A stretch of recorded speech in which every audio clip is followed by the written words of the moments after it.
Hi. Hi, Rogues. Welcome. I have no idea what the fuck is going on.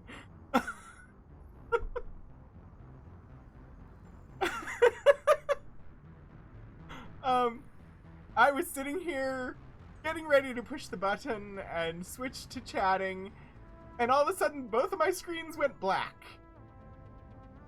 And when they came back, Streamlabs had quit streaming, and the game itself, which I had up in the background to play music for you all, had frozen entirely.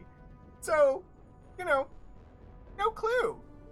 But, welcome to the Rogues Gallery on this lovely,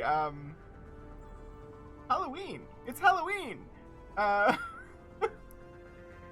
I'm sort of dressed up. I have witchy hat. I have cloak.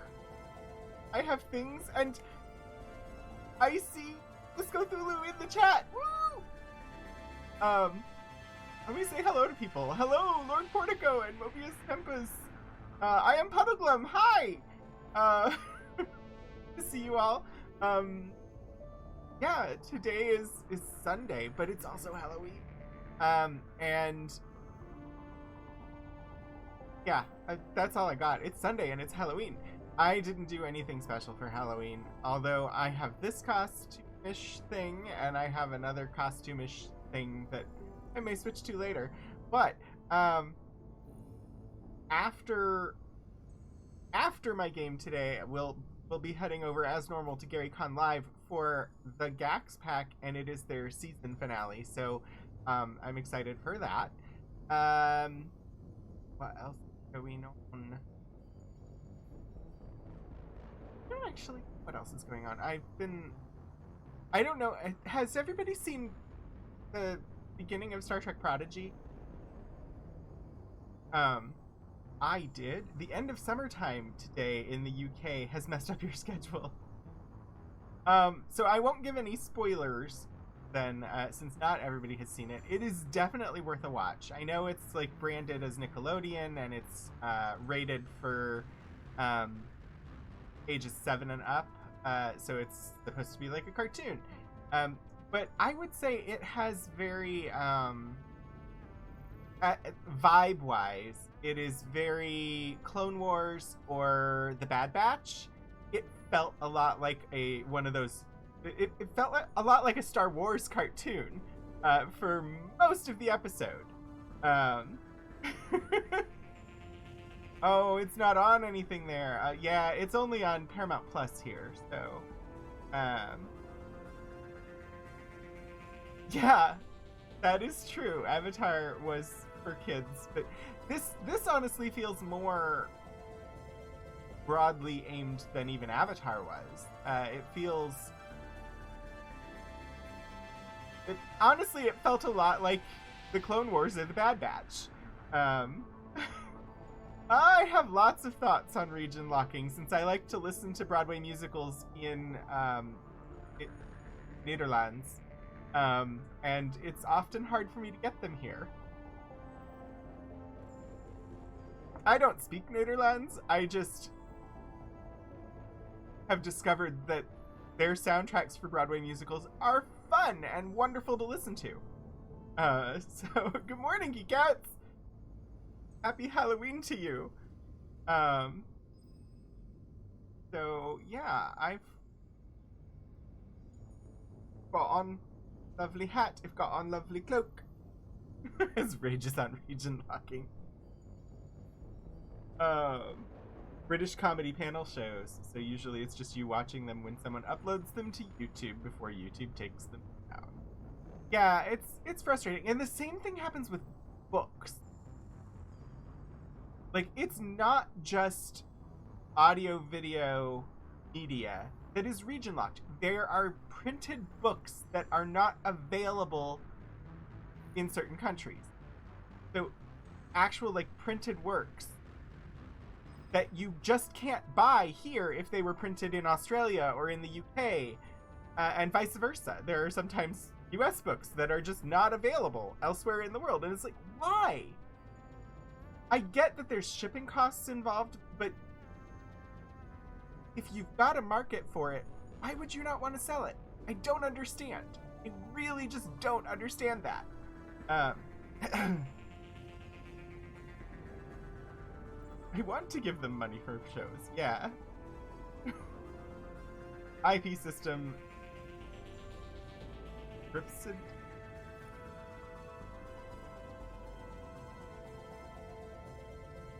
Tripped once and never got up, yeah. It's really bad. And, I don't... It's frustrating. We had some stuff given to the library, and it was, like, essentially... I'm trying to remember that we were given a copy of a documentary to add to our collection. The documentary was a Chinese documentary, reputedly actually a very decent one, like not overly political. 6 discs. It was DVD given to us. It was in a lovely box. Region locked to China. So we had to figure out whether it was possible for us to get a machine that would play it. I don't know whatever happened with that. I just know that we had somebody gave us this lovely documentary in a lovely box, and it was not physically possible to play it. So, TRIPS equals agreement on trade-related aspects of intellectual property rights. Interesting. I assumed it was an abbreviation based on the way you wrote it, but I didn't have any idea what it was. And so I can sort of understand why things would be available in certain countries and not in other countries. And my understanding of that is mainly based in the fact that US copyright law is a big fucking mess and just needs to fix itself.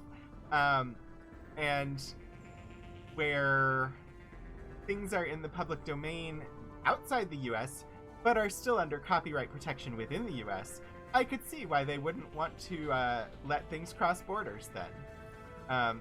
Considering that the US keeps extending copyright protections again and again, mostly because of Disney and Mickey Mouse, because Disney doesn't want Mickey Mouse to go into the public domain, and so they keep manipulating the political system to extend copyright so that Mickey Mouse stays protected. And then they go after everything, including when they had a character named Loki that started appearing on screen, they tried to copyright protect Loki, the Norse god, and prevent everybody from using it. So, shakes fist at a very old mouse. The whole understanding of fair use in the US versus internationally is a whole other can of worms. The United States of Ferenginar. They don't go after cops using the Punisher logo. This is... I had not thought of that, but I imagine they don't. Oh, but daycares. Well, and also, so back many years ago, when I was still an undergraduate in college, I spent part of a summer working at a Great American Cookie Company in a mall. And Great American Cookie Company, if you've never heard of it, it's a mall cookie shop where, as you're walking through, you know, may be near the food court, may not be near the food court, but you can go and you can buy cookies. They're displayed in a case, and sometimes they have frosting on them, and sometimes they don't. And one of the things Great American Cookie Company also sold was cookie cakes, which is just a really large cookie with frosting on it. And Great American Cookie Company had a contract with Warner Brothers, so we were able to do Warner Brothers characters on the cakes. But we could not do any Disney characters whatsoever. So I frosted the cakes occasionally, and so I can do Bugs Bunny or Tweety Bird or other Warner Brothers characters in frosting on cookie. But I have very little practice doing Disney characters. Hi, Fluidan.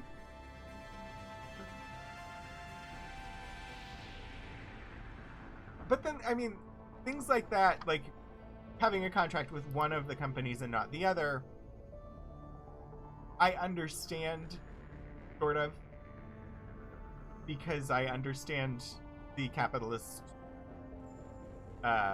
setup of America. So I know...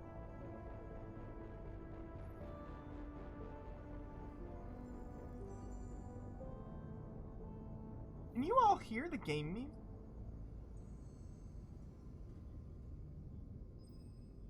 You're supposed to be able to hear music. Okay. There's a weird icon over my desktop audio, and I'm not seeing levels on it. Anyway, the same sort of, like, you can have a contract with one but not the other thing comes into play in higher education in America, so that each college campus will have a contract with either Coca-Cola or Pepsi. And whichever one they have a contract with, the other one's products are not sold anywhere on campus. Not in vending machines, not at the food courts, not at the stadiums, etc. If they have a contract with Pepsi, they only have Pepsi products. If they have a contract with Coke, they only have Coke products. And any outside businesses that operate on campus also cannot carry the other one. So, like, in our library, there's a cafe that's run by a business from outside campus. Like, they're not owned by the university.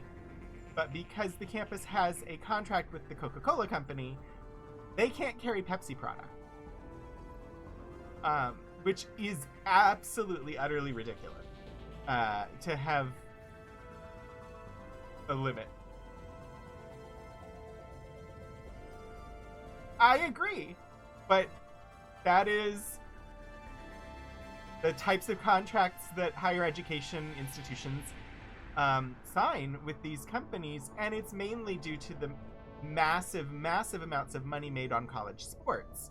So Pepsi or Coke wants their products sold at the stadium, so they sign exclusivity contracts with the institution, meaning that only their products can be sold campus-wide. And it's like, the place where I work is a public university. I'm technically an employee of the Commonwealth of Virginia.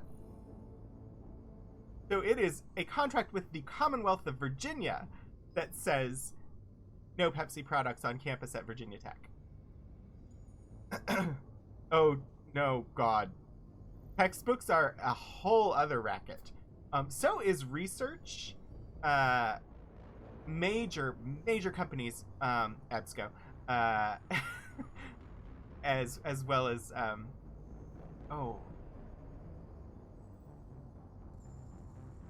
my brain has forgotten. It's a Dutch company. Anyway, the major research companies, like, they own the journals that you're required to publish in order to, like, get things like tenure.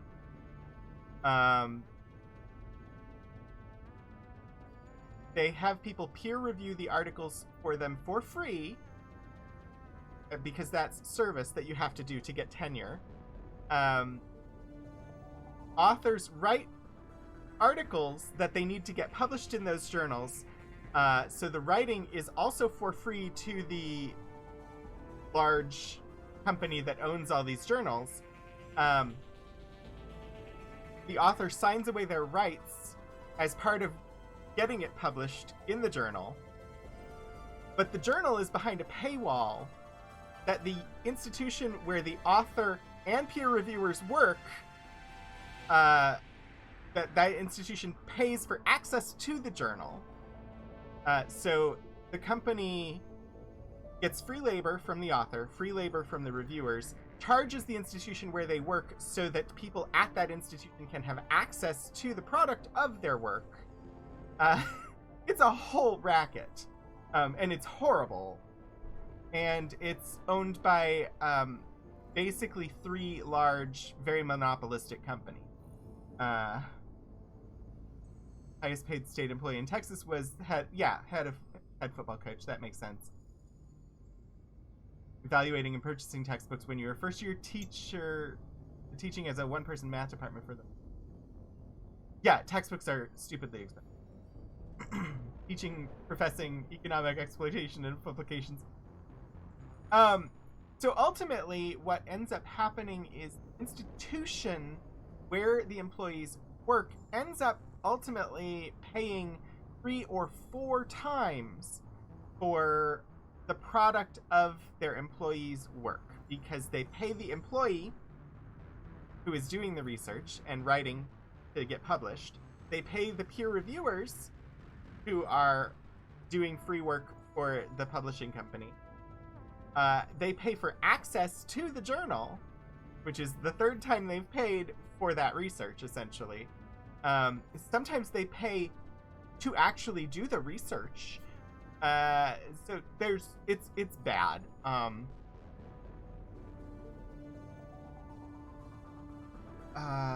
Elsevier. Elsevier is the worst violator. They charge for databases of open access journals.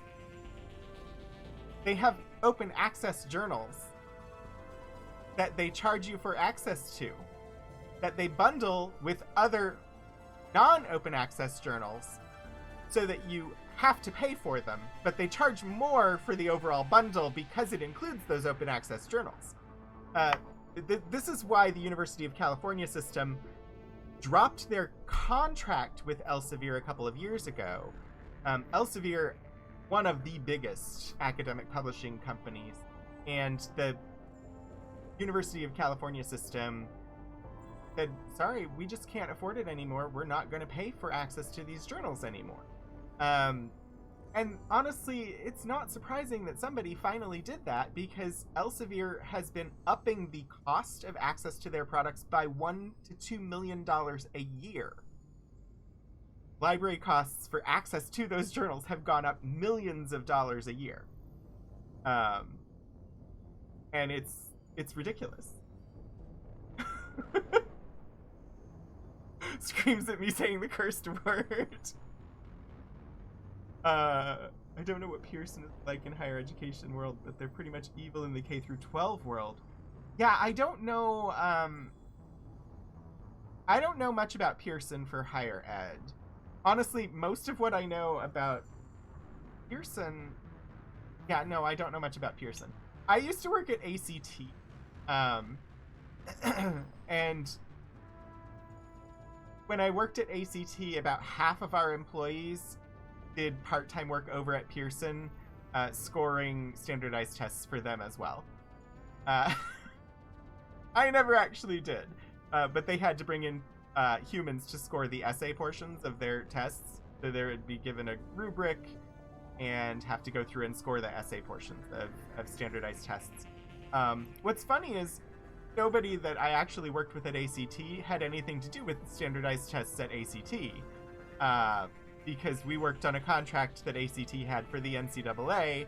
I worked at a place called the NCAA Initial Eligibility Clearinghouse, where we looked at high school transcripts for students that wanted to play college their freshman year, or wanted to play college their freshman year in sports. Students that wanted to play sports their freshman year in college. And because institutions to be issuing different evaluations as to whether they were eligible to play, causing many issues, they set up a central clearinghouse, and so we did the eligibility evaluation for the first year. And ACT had that contract for a while.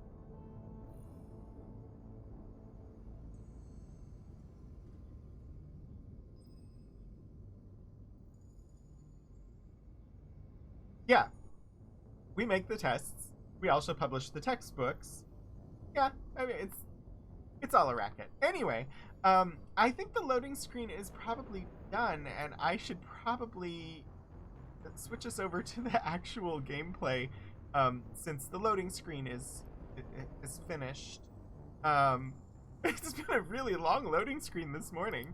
but we can keep chatting while playing. Also, the loading screen is getting worse. It's really kind of difficult to play while wearing the cloak. So I'm gonna change costumes real quick. To one more appropriate for the game.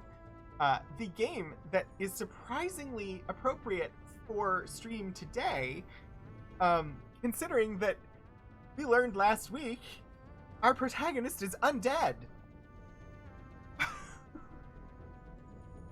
Now, whether... Okay. Cloak is gone. N7 shirt is on.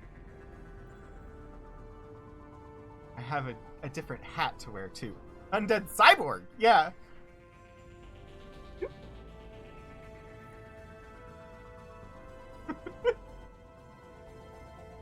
Okay. Am now dressed for Mass Effect. But, died and came back. Name is Shepard. I'm not sure if, like, I wasn't expecting Christian religious themes to rear their heads in my Mass Effect. But, I think they have done.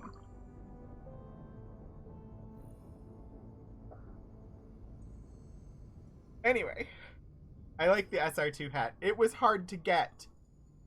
I mean, I just got it from the BioWare store, but I had to put my email on a list to be notified when it would be available. And then I missed it the first 2 times that it came back in stock. Anyway, okay, let's do this. Let's do this thing. Just time to see how far off the rails this potential religious analogy goes then. Yeah. Alright, let's pass. It's not going to capture the game for you until I actually get into the game, so let me do that. Because for some reason it doesn't capture the game selector screen. I don't understand why. And there's no loading screen for Mass Effect 2 the way there was for Mass Effect. So I will just have to wait for it to grab you. Or grab...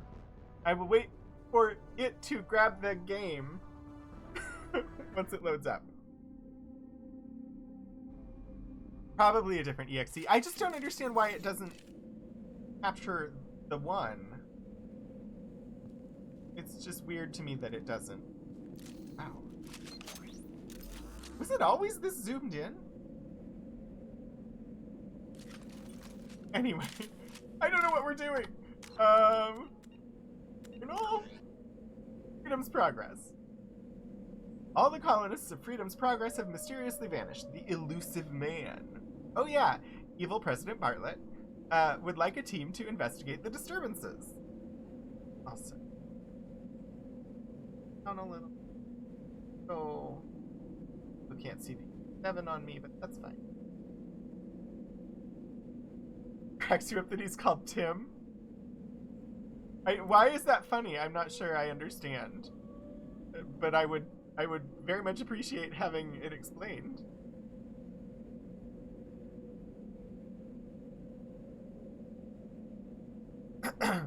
Look for clues that might explain what happened to the missing colonists. I have, yes.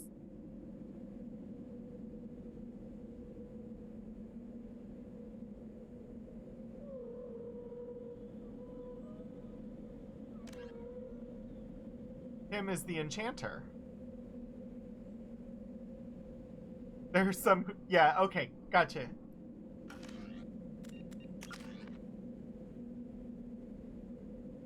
Alright, do I have points? I have 1 point. I can't spend 1 point. The others have points? I don't mind having Jacob with me. I'm not sure how much I care for Miranda. Every time you see it, you get reminded of it. That makes sense. Ooh. Jacob has biotics. I think that was mentioned in the last time.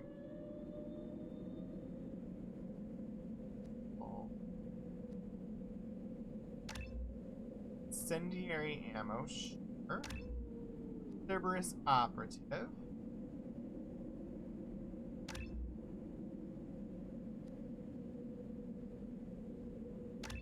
Purple.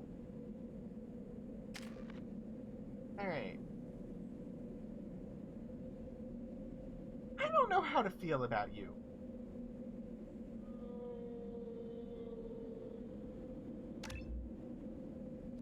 Or one in each.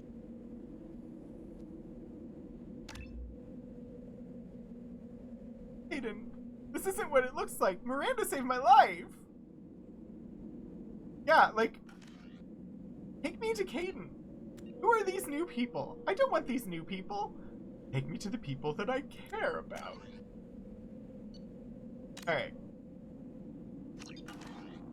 Seriously, was it this zoomed in before? I have to check options. I don't think there's any way to zoom out.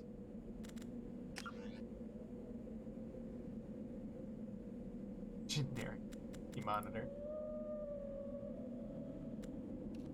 Borderless. Yes!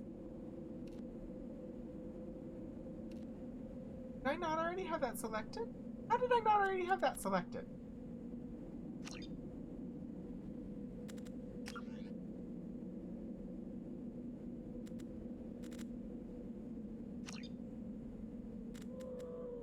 Don't need to calibrate. Sound is fine. Controls. I don't think there's a zoom control. I'm just checking. Also, I found borderless.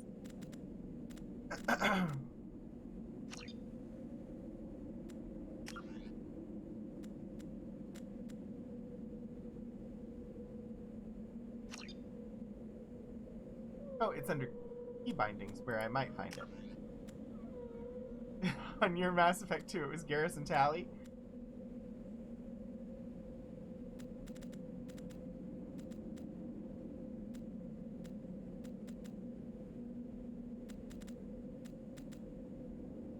Yeah, I don't see any, like, zoom. So I guess it's just... I don't know why it feels extra close right now. Borderless! Yay! Sorry. that made my day. I don't think it will affect the, sound. Uh-oh. Cutscene. Stop right there! Praza, you said you'd let me handle this. Holly! Wait. Shepard? I'm not taking any chances with Cerberus operatives. Put those weapons down! Shepard? Is that... you're alive? Where's Kaden? Like, honestly, that is the one thing that I could say that would make her realize it's really me.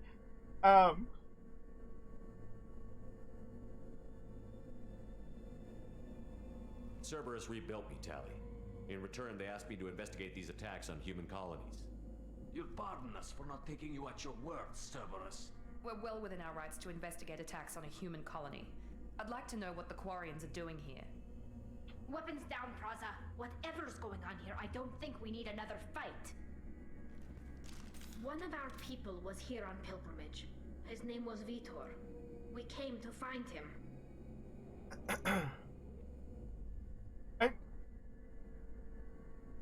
It'd be nice to know why he came, but did you find him? If Vitor survived the attack, he may be able to tell us what happened. That's the hope. We've seen him, but he might not be in the best state to answer questions. He was injured and, nervous around... She means that he was unstable. Combine that with damage to his suit CO2 scrubbers and an infection from an open-air exposure, and he's likely delirious. When he saw us landing, he hid in a warehouse on the far side of town. We suspect he also programmed the mechs to attack anything that moved. We've... encountered. Vitor's the only one who can tell us what happened here. We should work together to find him. Good idea. You'll need 2 teams to get past the drones anyway. Now we're working with Cerberus? No, Praza, you're working for me. If you can't follow orders, go wait on the ship. Head for the warehouse through the center of the colony. We'll circle around the far side and draw off some of the drones to clear you a path.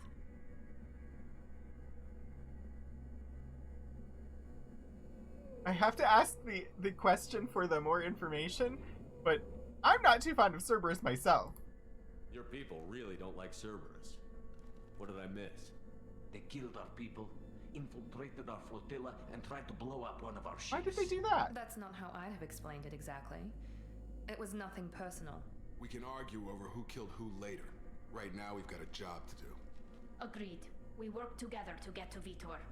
Make sure to keep in radio contact. Will do. Good luck. Where's Shepard. Kaden? See you on the far side. Where's everybody else? No! You let Tali go without asking about Caden? No! Fight through the mechs to reach Vitor at the far side of the colony.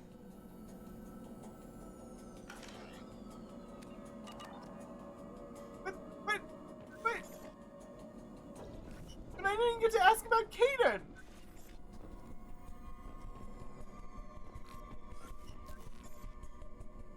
Fat glass? They were doing shots in here?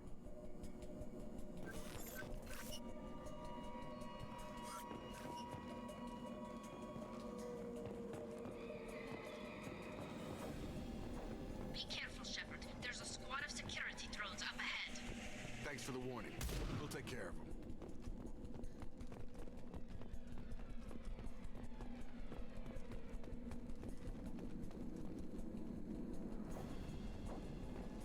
Charge him up! Warning, hostile force using standard ammunition. Ouch. Let's go ahead and start bypass. I think I remember how this is done.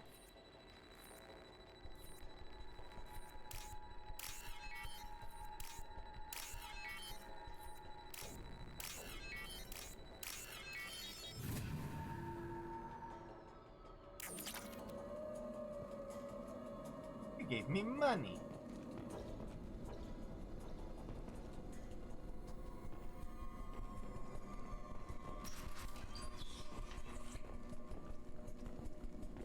Use overload on him.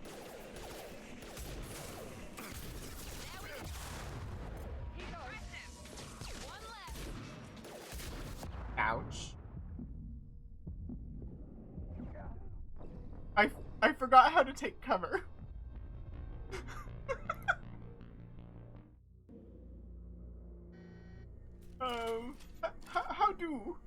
How do I take cover?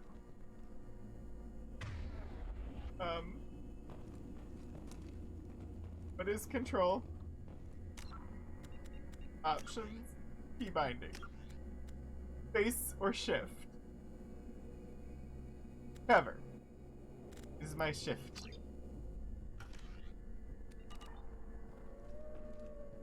Wait, where was the door? Sorry. Got really turned around.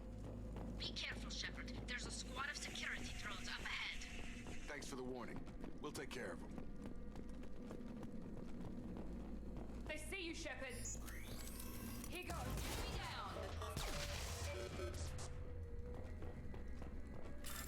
down. Okay. Let's try this again.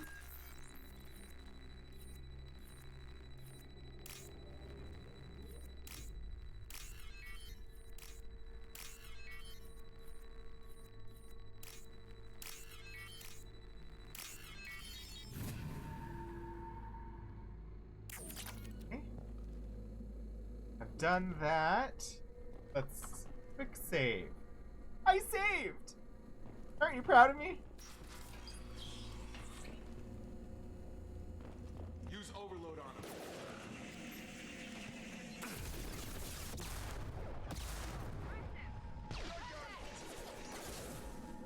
Dropped him. Ow!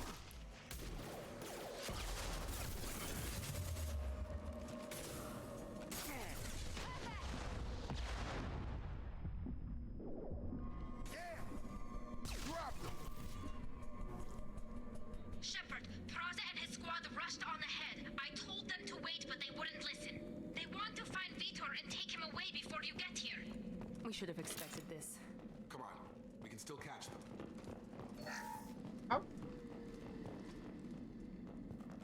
How do medkits work in this one?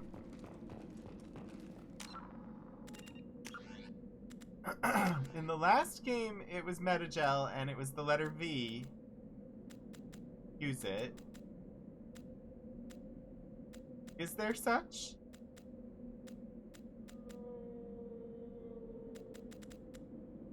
Doesn't appear like there is any sort of heal. Except for running and grabbing a health kit. Okay.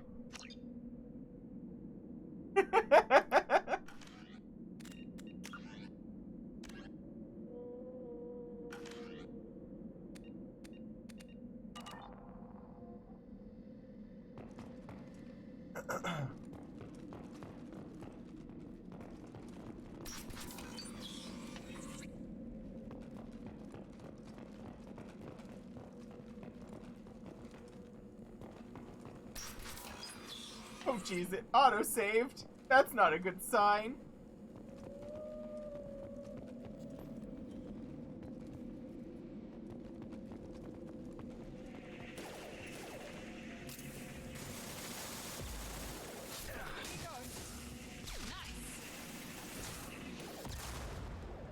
Enemy down.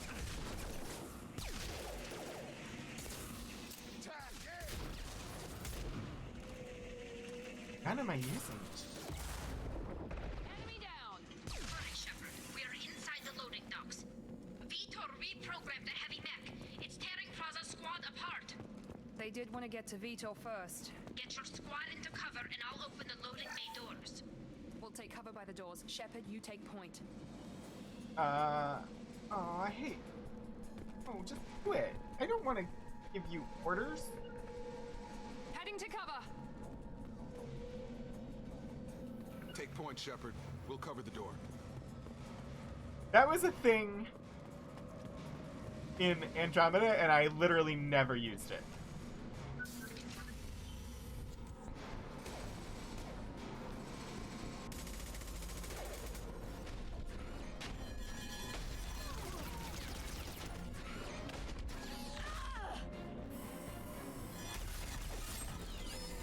Aye.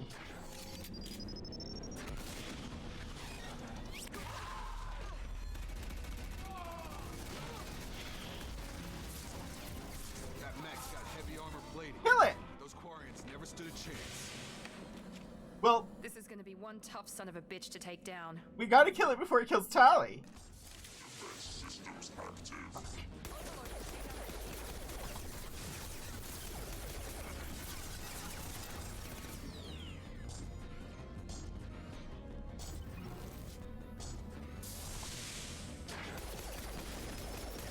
Ouch. Fragile crate. I don't like that.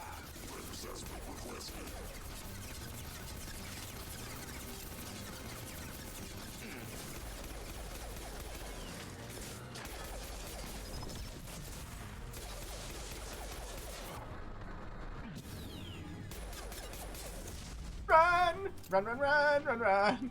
Oh, I forgot what that one did. Where did it go? Shit, where did it go? Where's the mech? I have lost the enemy. Did I kill the enemy? I didn't kill the enemy. Where'd it go? Wouldn't they tell me if I killed it? This is valuable. It went boom?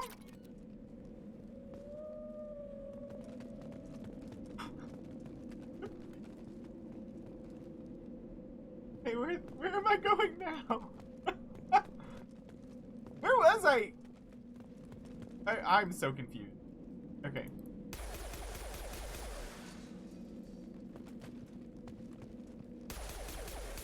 I don't know why I'm shooting the cover. I just am. Because it was there to be shot. Yes, I go in here. Monsters coming back. Mechs will protect. Safe from swarms. Have to hide. No monsters. No swarms. No, no, no, no, no. Vitor? No, Vitor. Not here. Swarms can't find. Monsters coming. Have to hide. Nobody's gonna hurt you anymore. I don't think he can hear you, Commander.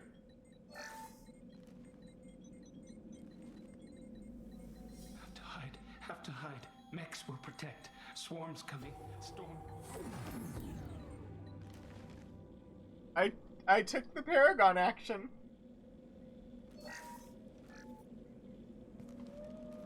You're human. Where did you hide? How come they didn't find you? Who didn't find us? The monsters. The swarms.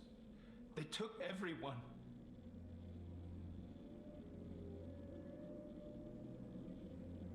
I mean, we weren't here, but I want to know what happened. Why didn't the colonists fight back, Vitor? What happened? You don't know. You didn't see.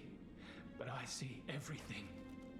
Yeah, maybe you should just Looks like security turn off footage. your cameras He must have pieced occasionally. it together manually. What the hell is that? It'd be good for you. My god. I think it's a collector. Explain, please? Is that some kind of alien? They're a species from somewhere beyond the Omega-4 relay. Only a few people have ever seen one in person. They usually work through intermediaries, like slavers or hired mercenaries. If they're involved with the Reapers somehow, it could explain what happened to the Have they colonies. collected Howard the Duck? The collectors have advanced technology. They could have a weapon that disables an entire settlement at once. Okay, that's pure speculation. Seekers swarms. No one can hide. The Seekers find you, freeze you, then the monsters take you away. I think we investigate. Why didn't the collectors take you? Swarms didn't find me. Monsters didn't know I was here. The collectors aren't known for being careless. Maybe his envirosuit kept him from showing up on their sensors. Or they were using technology specifically designed to detect humans. Only human colonies have been hit. Yeah, you and your human first shit just needs to stop. Tell me more about these swarms. It's how they find you. Seeker clouds, machines like tiny insects. Ooh, Grey They go Goo! everywhere. They find you, then they sting you, freeze you. Sounds like miniature probes, maybe. Find victims, then immobilize them with a stasis field or nerve toxin. I want to know more about the collectors. Nobody knows much. They're so rare, a lot of people don't even believe they exist. More importantly, why are they abducting human colonists? What are they after? Maybe the elusive man can figure it out. Oh, yeah, mosquitoes are awful. What happened next? The monsters took the people onto the ship, and then they left. The ship flew away. But they'll be back for me. No one escapes. I think that's probably all we're getting out of him, Commander. We appreciate what you told us. You were very helpful. I studied them. The monsters. The swarms. I recorded them with my Omni tool. Lots of readings. Electromagnetic. Dark energy. We need to get this data to the elusive man.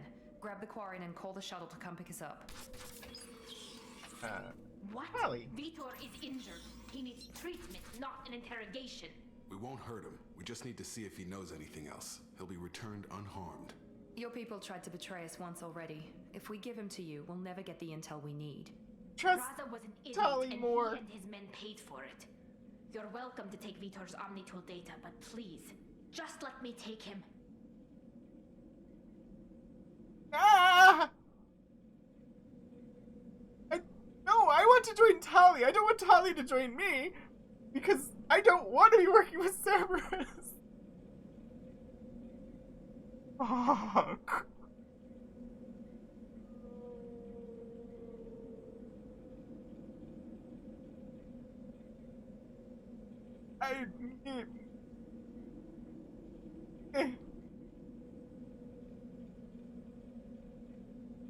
How? Oh dear. I don't know how to make this decision. It's one of these two. It's either you should join us, because I want Tali with me, or Vitor goes with Tali. But I have no idea what the result will be. I don't know what I will actually say if I pick one of them.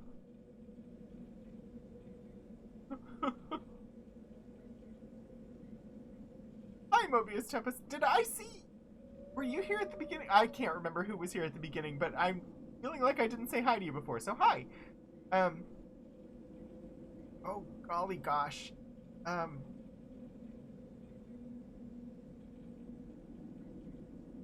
This is what dice are for.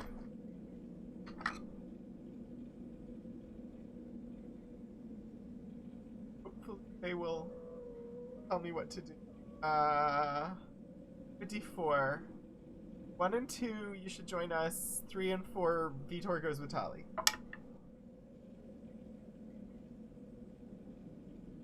I rolled a 4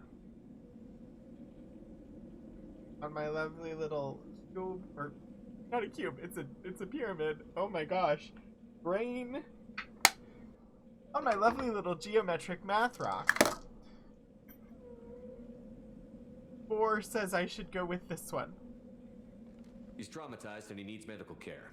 Tali will give us the Omnitool data and take him to the flotilla. Understood, Commander. Thank you, Shepard. I'm glad you're still the one giving the orders. Good luck out there. If I find anything that can help you, I'll let you know. We're ready for pickup.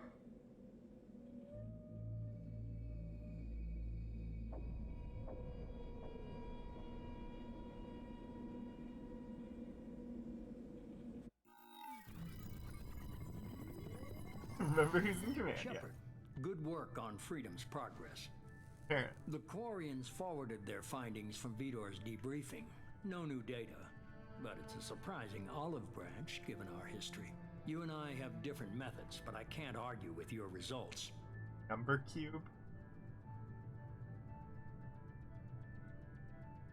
It was Texas, right?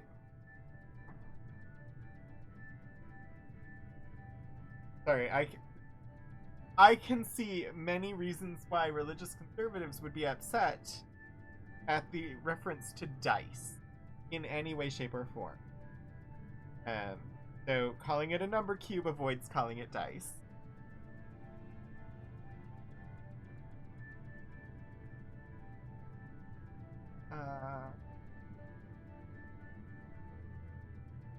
What about Vitor's data? The data from his Omnitool should be quite useful. We're still analyzing it. But more importantly, you confirm the collectors are behind the abductions. Why do I get the feeling you knew about them already? I had my suspicions, but I needed proof. The collectors are enigmatic at best. They periodically travel to the Terminus systems, looking to gather seemingly unimportant items or specimens, usually in exchange for their technology. When their transactions are complete, they disappear as quickly as they arrived, back beyond the unmapped Omega-4 relay. Until now, we've had no evidence of direct aggression by the collectors. Is he a robot? How does he take a drag on a cigarette while talking? Like, he continued talking while taking a drag on the cigarette. How did he do that? Upper Midwest. Oh, okay. Multitasking. I'm just like... Otherwise, like... I mean, that just makes him seem like an automaton of some sort. Plus his eyes, you know. Okay, I have many information gathering questions. You're holding something back. How do you know the Reapers are involved? The patterns are there, buried in the data. The Council and the Alliance want to believe the Reaper threat died with Sovereign. You and I know better. I won't wait until the Reapers are on the march. We need to take the fight to them. If this is a war, I'll need an army. Or a really good team. I've already compiled a list of soldiers, scientists, and mercenaries. You'll get dossiers on the best of them. Finding them and convincing them to work with you could be challenging, but you're a natural leader. I'll continue to track the collectors. When they make their next appearance, I'll notify you and your team. Be ready. There were more information questions.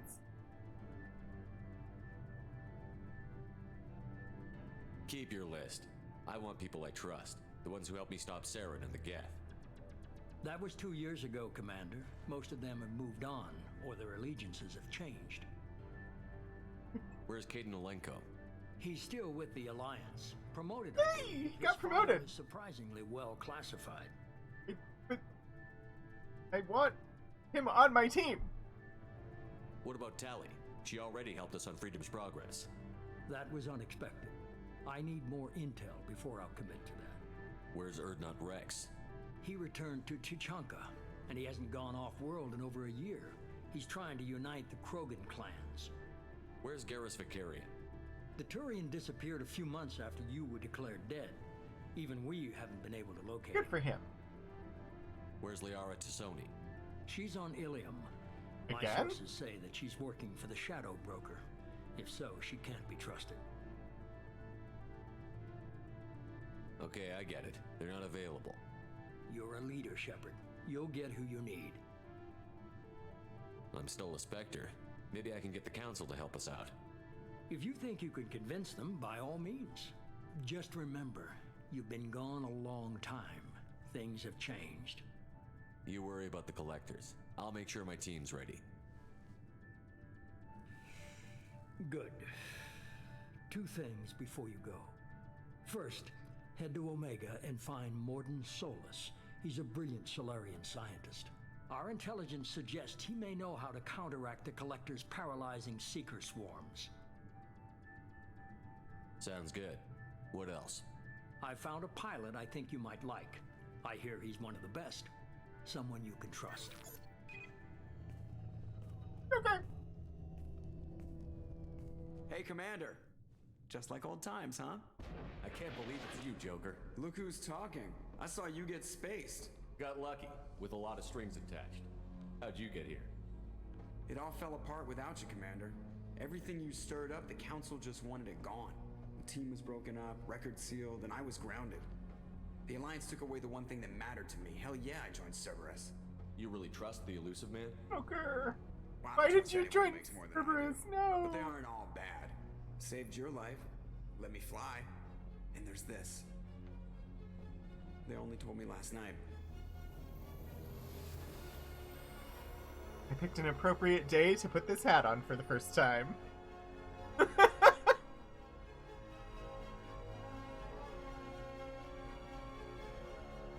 SR2.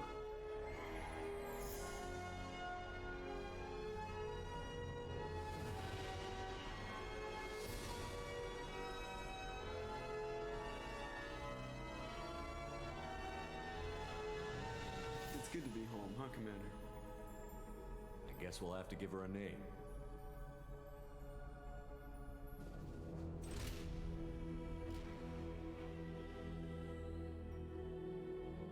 Normandy!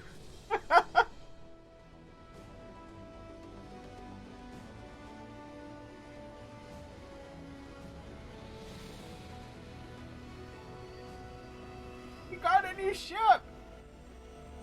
Bigger, faster, stronger. Yay! Oh, I'm so glad that Joker gets to fly it.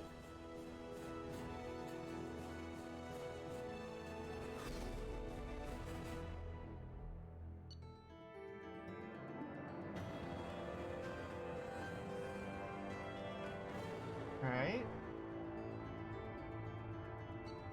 Collectors confirmed as source of attacks on Freedom's Progress. Quarian survivor Vitor returned with Talizora to the migrant fleet. We'll examine his Omnitool data for any. You must build this.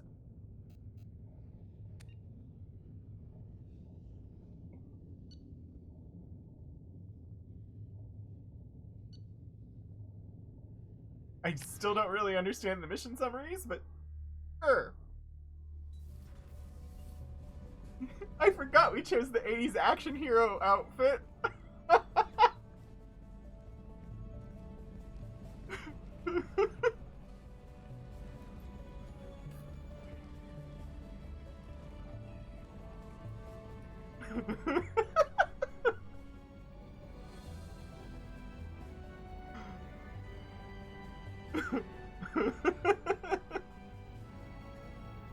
Welcome aboard the new Normandy, Commander. I've I've been looking over the dossiers. I'd strongly recommend starting by acquiring Morden Solus, the Solarian professor on Omega. We know the Collectors use some type of advanced technology to immobilize their victims. We'll need him to develop a countermeasure to protect us.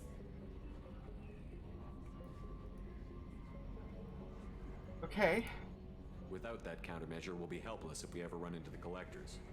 Acquiring Professor Solus seems like the most logical place to start. Who are you? I am the Normandy's artificial intelligence. The crew like to refer to me as Edie. Oh, hello, AI. Helmsmen aren't happy when someone takes control of a ship away from them. Especially Joker. I do not helm the ship.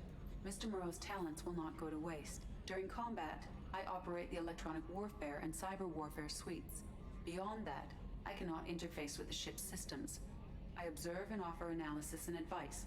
Nothing more. I mean, who else would you get to voice a computer? Of course it's Trisha Helfer. I'm guessing it takes more than just the three of us plus Joker to fly this ship. The Normandy has a full crew. They're at their stations awaiting your orders. Final preparations for takeoff are complete, Commander. When you're ready to go, just pick a destination from the galaxy map and the CIC and I'll plot a course. Jacob and I should return to our posts. Come find us if you have any questions. Can I space you? Sorry. I really don't like Miranda.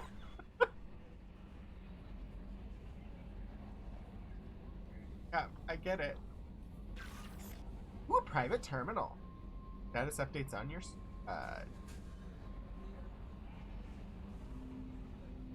Weapons from the armory. I'm gonna forget all of this. I just need to explore. She's not bad, just very well Miranda. Okay.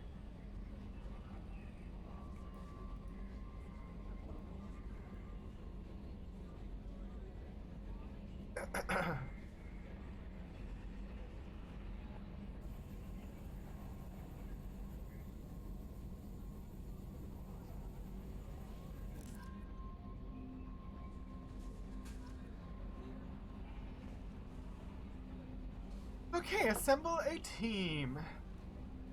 I can run around the Normandy. Welcome aboard, Commander. Ooh, I have a yeoman.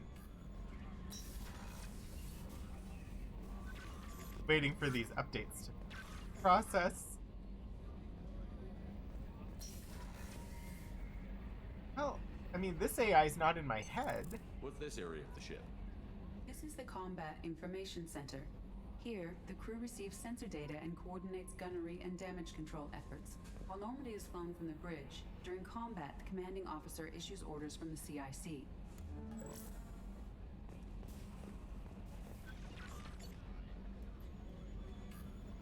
Got it. Unread messages, archived messages. Apparently. Ooh, that's a big team. Or bigger, at least, than, Fire. Why are some of them dark? I guess they're ones that I don't even know about yet, and this will be, like, Hayden and Tali and Garrus, etc.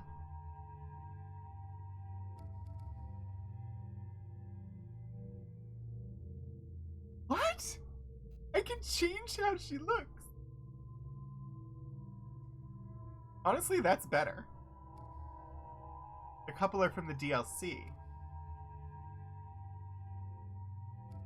Why does she get appearance and he doesn't?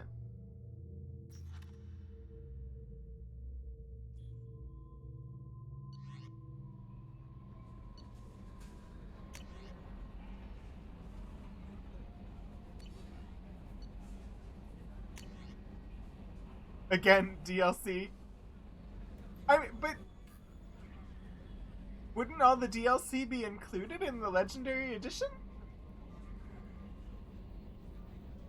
Apparently, I have a lot of unread messages. Message from Anderson. From Counselor Anderson. On the off chance that the rumors are true, and you actually are alive, I need you to come and talk to me on the Citadel. A lot has changed in the last 2 years. You put me on the council, and it's only fair that you be allowed to speak for yourself about what we've been hearing. Oh, that's why Miranda has an extra costume. Got it. Deal struck with Zaid Masani. From Elusive Man. Shepard. We've reached an agreement with veteran mercenary Zaid Masani. You may know the name. Zaid has been involved in some of the best known and some utterly unknown military operations in the Terminus system, and is feared as a ruthless and relentless bounty hunter. I felt you might need a man with his skills on your mission, so I arranged to have him join you. You'll find him on Omega, where he's wrapping up his current bounty. Don't worry about his fee, I've taken care of that. Lost contact with survey ship. Project Firewalker has contacted me. How do all these people know I'm alive? Commander. Pardon me. The MSV Rosalie, a survey ship with Cerberus connection, has gone missing. Survey team was field testing a new prototype, the Hammerhead Planetside Exploration Rover. In addition, scientists Dr. Manuel Case and Dr. Robert O'Loy are aboard the MSV Rosalie and conducting research for us. We need you to find the ship, her survey team, and the doctors. The MSV Rosalie was last seen near planet Ziona. Callista Ismar Frontier. Normandy crash site located. From Admiral Hackett. Commander Shepard. Our scans in the Amada system have turned up something we thought you should see.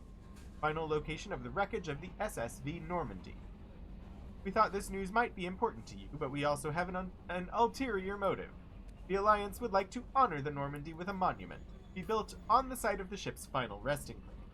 We'd like to invite you to place the monument and be the first to walk on the site. There are still 20 crew members unaccounted for from the attack on the Normandy.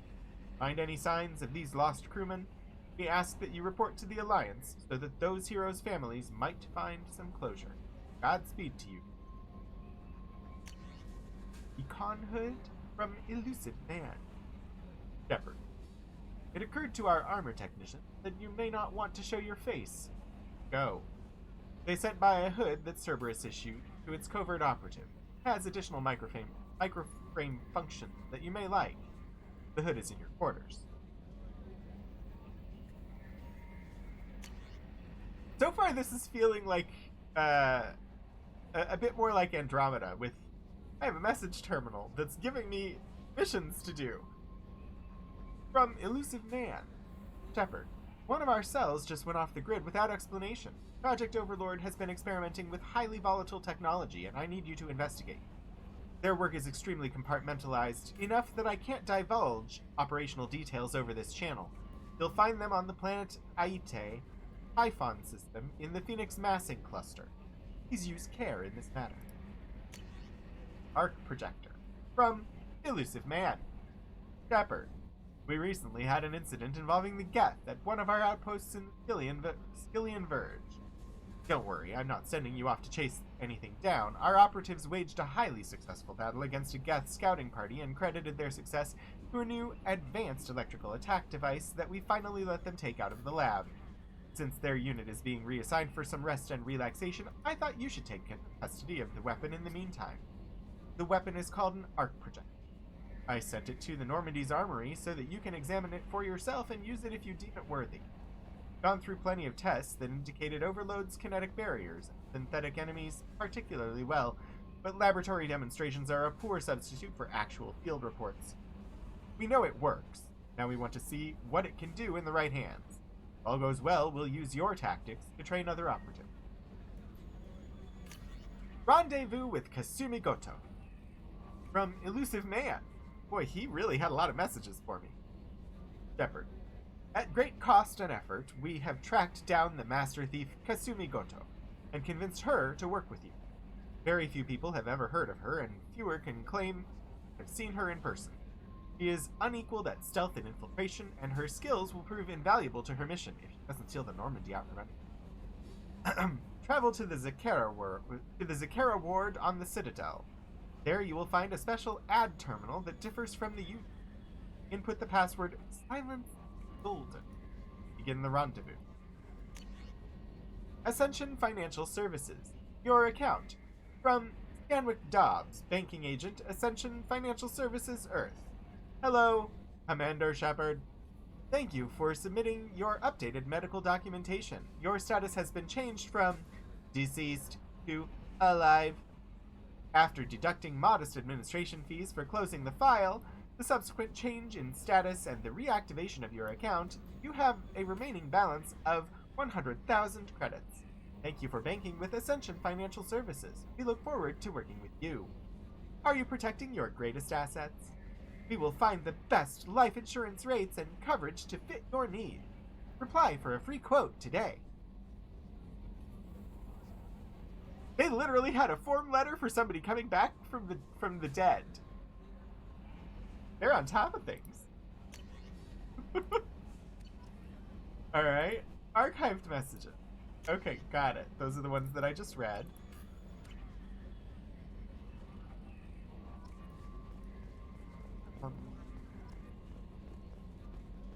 Alright, let's talk to Yeoman Chambers. I'm Yeoman Kelly Chambers. I've been assigned as your administrative assistant. I'll manage your messages and help you monitor the crew.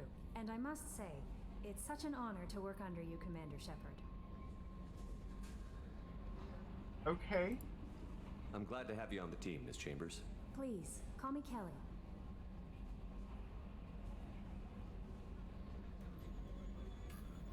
That's a level of familiarity that I don't feel we've reached yet. Those sorts of forms are basically Mad Libs, so they just put in whatever account status they... Yeah. I know, Portico! I'm not sure we've reached... Like, I literally just met you. Maybe give it some time before I call you Kelly. But I don't want to be mean by saying no. I will call you Kelly as long as you know that I'm not flirting with you. Okay, Kelly. Anything else? God, I should get to... Do you have a moment to talk? I always have time for you, Commander. Oh. I don't like the way you said that. What are your responsibilities? I'll keep you notified of any messages or appointments you might have. If any of the crew has important business to discuss, I'll make sure you know. Okay. What are your responsibilities? I'll keep you notified of any messages They or moved appointments you might have. If any of the crew has important business to discuss, I'll make sure you know. Hey, I just met you and this is crazy, but I love Caden, so cool it may be. Lord Portico, that is really good, and I even know what you're referencing even though I have never heard that song. I actively avoided it. Being assigned to the Normandy.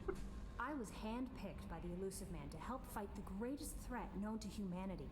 How do I feel? Honored, exhilarated, terrified. But mostly I feel encouraged. Under your leadership, we can't fail. Lower your expectations a little bit. This organization has a dark reputation. reputation. We can fail. Do you have any concerns? Keep that in mind, so you stay alive. Not at all. Our methods can be harsh, but Cerberus has noble objectives. We look out for human interests. Advance human technology, save human lives. They're good goals. I'm working for Section 31, aren't I? It sounds like Cerberus wants to dominate all aliens and put humankind on top. Cerberus looks out for humanity, but that doesn't mean we hate aliens. My sister started a dog shelter, but she loved cats too. I love humanity. I also love Asari, Quarian, Turian, Solarian, Hanar. That isn't in conflict with Cerberus ideas. You're very loving. Oh dear. I want to say that, but I don't want it to be flirting. That's a very positive attitude. What can I say? I'm a people person. Anything else you'd like to talk about? No. I better go. Okay. Maybe we'll talk later. Oh god.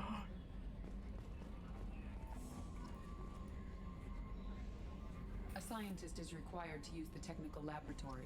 Thank you, Edie.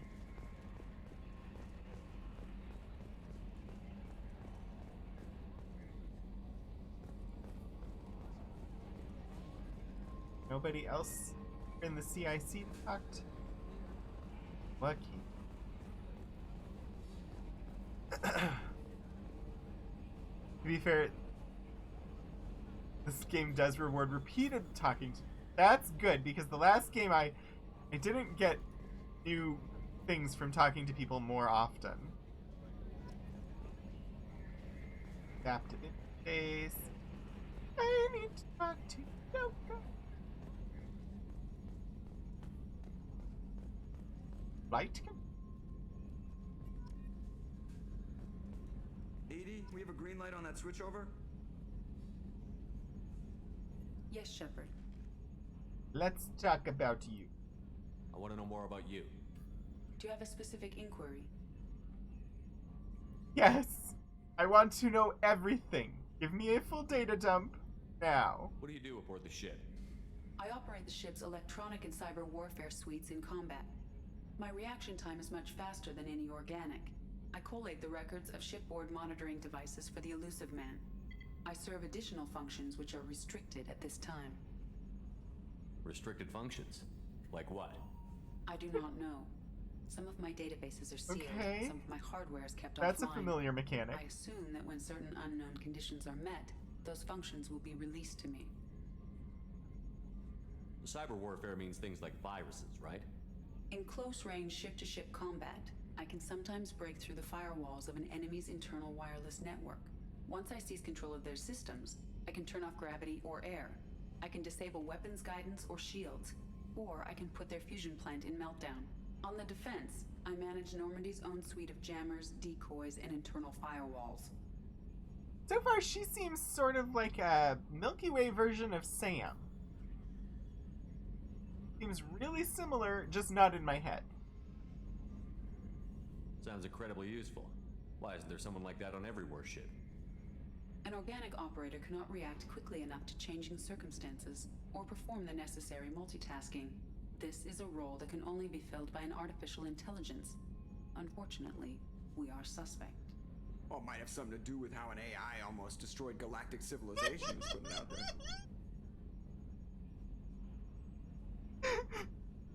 The Elusive Man has monitoring devices on board? He has invested most of Cerberus's resources into the design and construction of this ship. He has an interest in monitoring our progress. I wonder if those scars are ever gonna, like, not look so creepy. Let's discuss something else. Ready.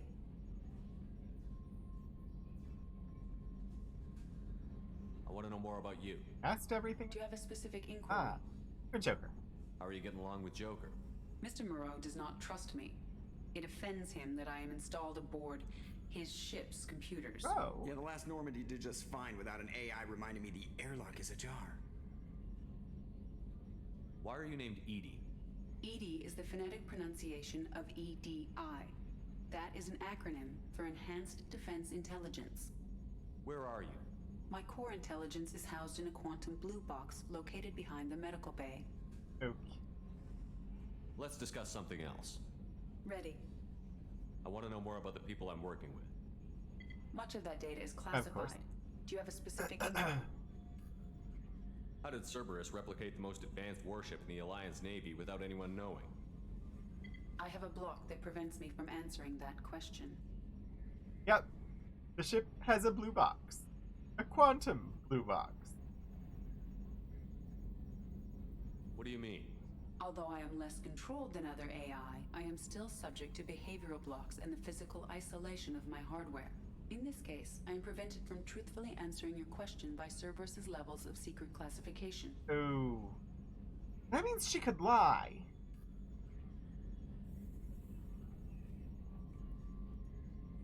What sort of resources does Cerberus have? Money, personnel, facilities? I have a block that prevents me from answering that question. How is Cerberus organized? Aside from the Elusive Man, I don't see much chain of command. Cerberus is organized into task-oriented cells. Each operates in isolation. Members from one cell cannot recognize the members of another. Each cell's agents are led by a single operator. We are called the Lazarus Cell, which is directed by Operator Lawson. It is a good block to have. How many cells? So how many operations is Cerberus running right now? I have a block that prevents me from answering We're that definitely working for a Section 31 style organization. Let's discuss something else. Ready. What's this area of the ship? This is the bridge, where the navigator plots our FTL vectors, and the Ooh, helmsman maneuvers the I ship. didn't know that. Yeah, sitting right here, thanks. That's all for now.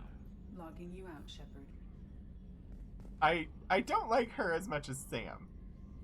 Don't ask EDI about amino acid sequences and changeling. Can you believe this, Commander? It's my baby. Better than new. It fits me like a glove. And leather seats. Military may set the hardware standard, but on a first-gen frigate, they could care less if the seats breathe. Civilian sector comfort by design. The reproduction is not intended to be perfect, Mr. Moreau. Seamless improvements were made. And there's the downside. I liked the Normandy when she was beautiful and quiet. Now she's got this thing I don't want to talk about. It's like ship cancer. Joker, I'm so glad to see you. I'm not angry at you for joining Cerberus. I'm just a little disappointed.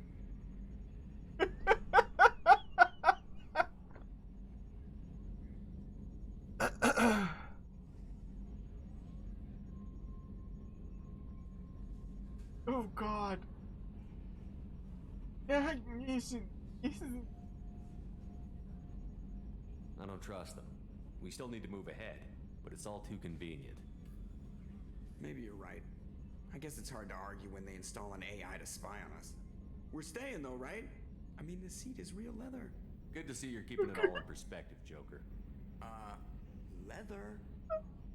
Okay, I like Joker a lot. Commander. I assume everything is going well up here? I really want a chance to put the Normandy through her paces. I just have to trim up the drive output and it'll be like we never lost her. Safety standards advise against manipulating drive settings while engines are powered and in use, Mr. Moreau. Commander, can we shut this thing off? I don't need it in my day-to-day.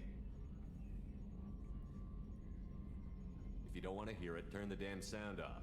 Well, it doesn't change anything. It's still watching.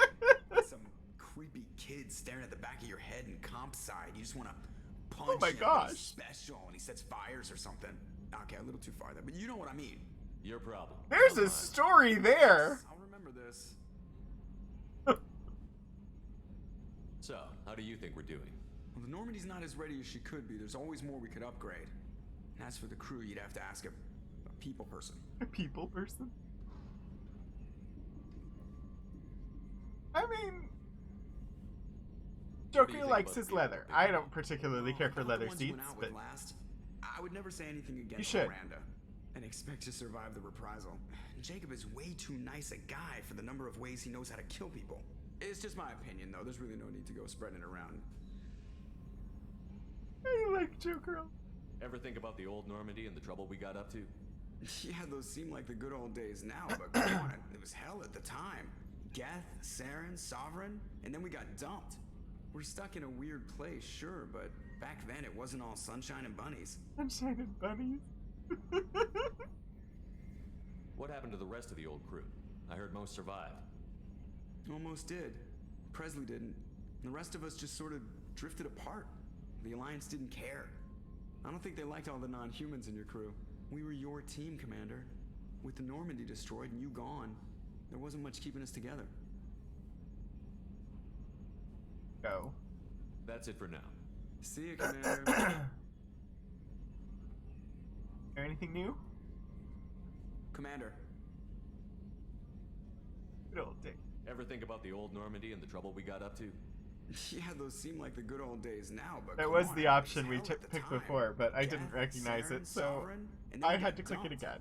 We're stuck in a weird place, sure, but back then it wasn't all sunshine and bunnies. I like That's it for now. Sunshine and Bunnies. See you, That's Commander. great.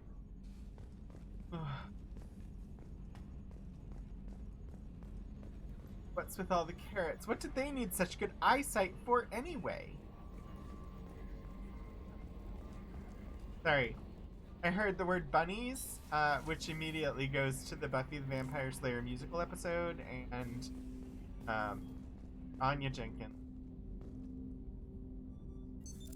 What's this area of the ship? Suspecting bunnies. This is the armory, where small arms are maintained and upgraded.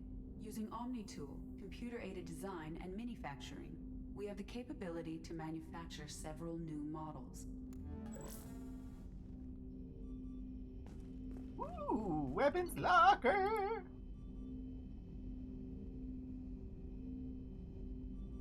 Upgrades! 20 on a shotgun. M4 Shuriken machine pistol. Predator heavy pistol. I have 2 options. Ooh, options for a grenade launcher, apparently. Apparently that's the only thing I have 2 options. I have the M100 or the arc projector. Rapid fire grenade launcher favored by Bloodpack Vorcha mercenaries. Capable of taking down multiple enemies with a single well-placed shot. Effective against armor, shields, and biotic barriers. The arc projector ionizes targets with a non-visible laser to ready them for a high-voltage electrical attack. As the lightning-like bolt hits its first target, a sophisticated auto-targeting system paints targets with the ionization laser, allowing the electricity to take the path of least an arc between them. An entire enemy strike team can be shocked to death with a few pulls of the trigger. We're gonna give that a try.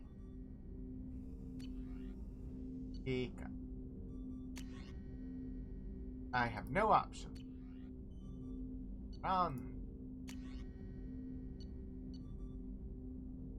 No option there either. Yeah, that was my assumption. Oh, the grenade launcher's sitting on a shelf there. Apparently Jacob likes this room.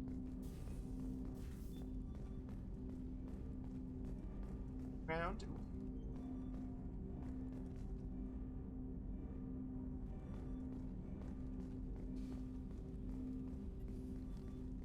Commander, there hasn't been time to really settle Oh, in I'm and take salute. stock. I want to say that working with you is a great opportunity to do something that matters. It's a privilege to serve on the Normandy, Commander. Bringing you wasn't my choice. Actually, I probably would have brought Jacob. Jacob seems on the level. You may change your tune if we end up like the original Normandy. Maybe. As long as the elusive man walks his talk, and you do the same, I'll do my best to make sure we succeed. That's been the condition for my service so far. I have issues with certain actions Cerberus has taken in the past. He has issues with Cerberus. What has Cerberus done to make you nervous? You like him more. A lot. They've been called terrorists, and with good reason. Doubt you can find a more checkered past. But if the Collector threat is real, and we do something about it, Cerberus will be remembered differently. Or we'll all be tried and executed. Can't count on people thinking about it as hard as I have. I knew I liked you for a reason. Glad to have you aboard. I look forward to working with you, Mr. Taylor. Likewise, Commander. Let me know if you need anything. +2 Paragon. Don't know what I did to earn that, but sure. Ooh, I've got a map. Okay. Joker is on the map and no other people are. Interesting. Hologram. Elevate. Haven't gone to the elevator. Weapons locker. Armory. Briefing comm room. Okay.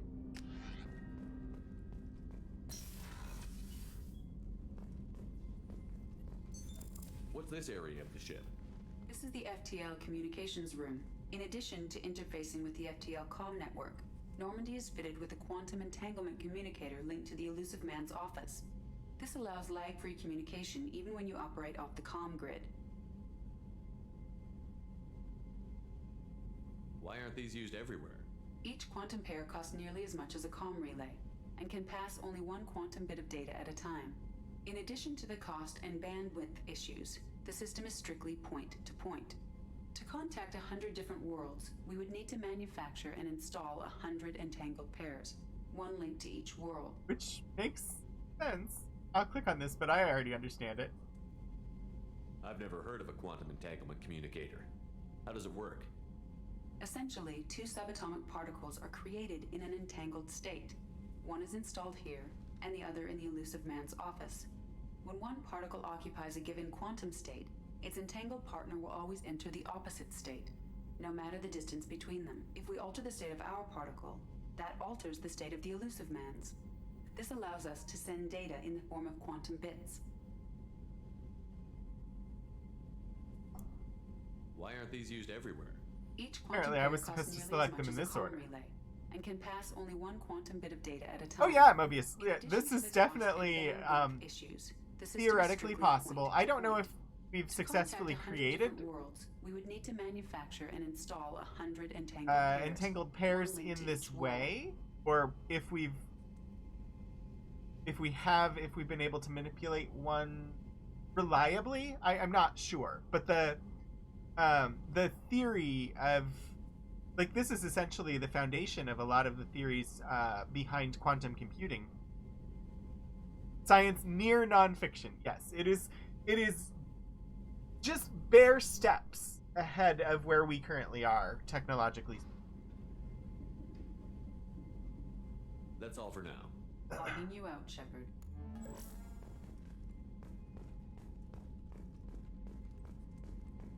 Is one of the reasons that you love ME2, that it is A scientist is required to use the technical just laboratory. slightly ahead of us technologically.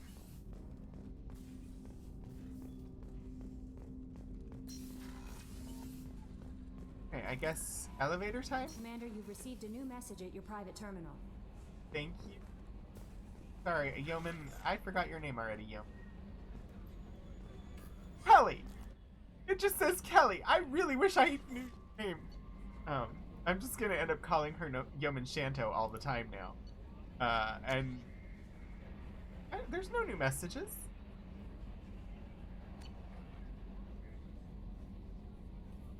The message is from a Solarian prince saying he needs your help. There were no messages.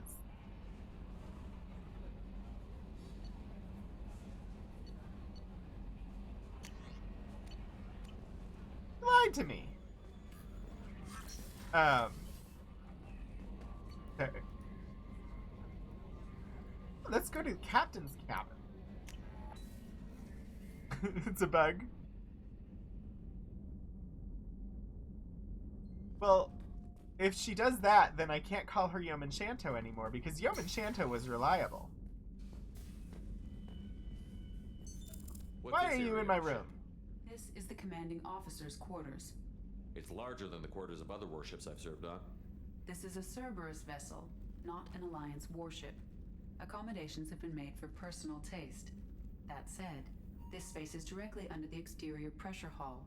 The fitting yard workers called it the loft.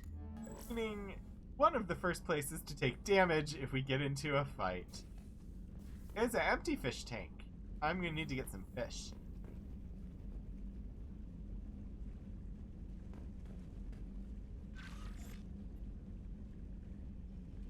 Oh, I can view my trophies.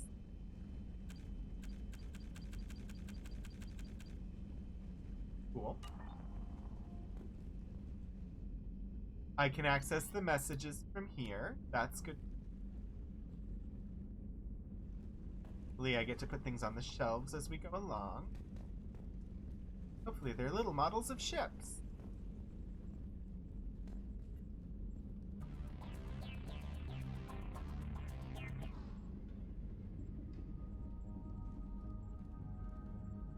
Cetacean Ops has an opening.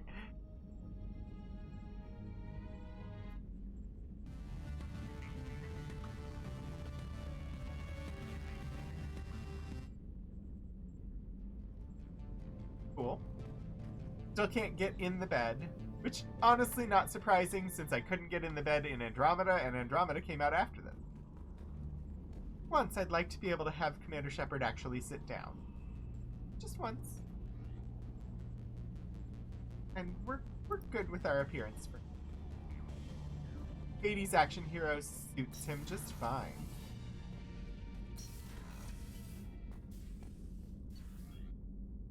Let's go down to deck 3 and visit the crew quarter. Crew deck. This is a crude deck.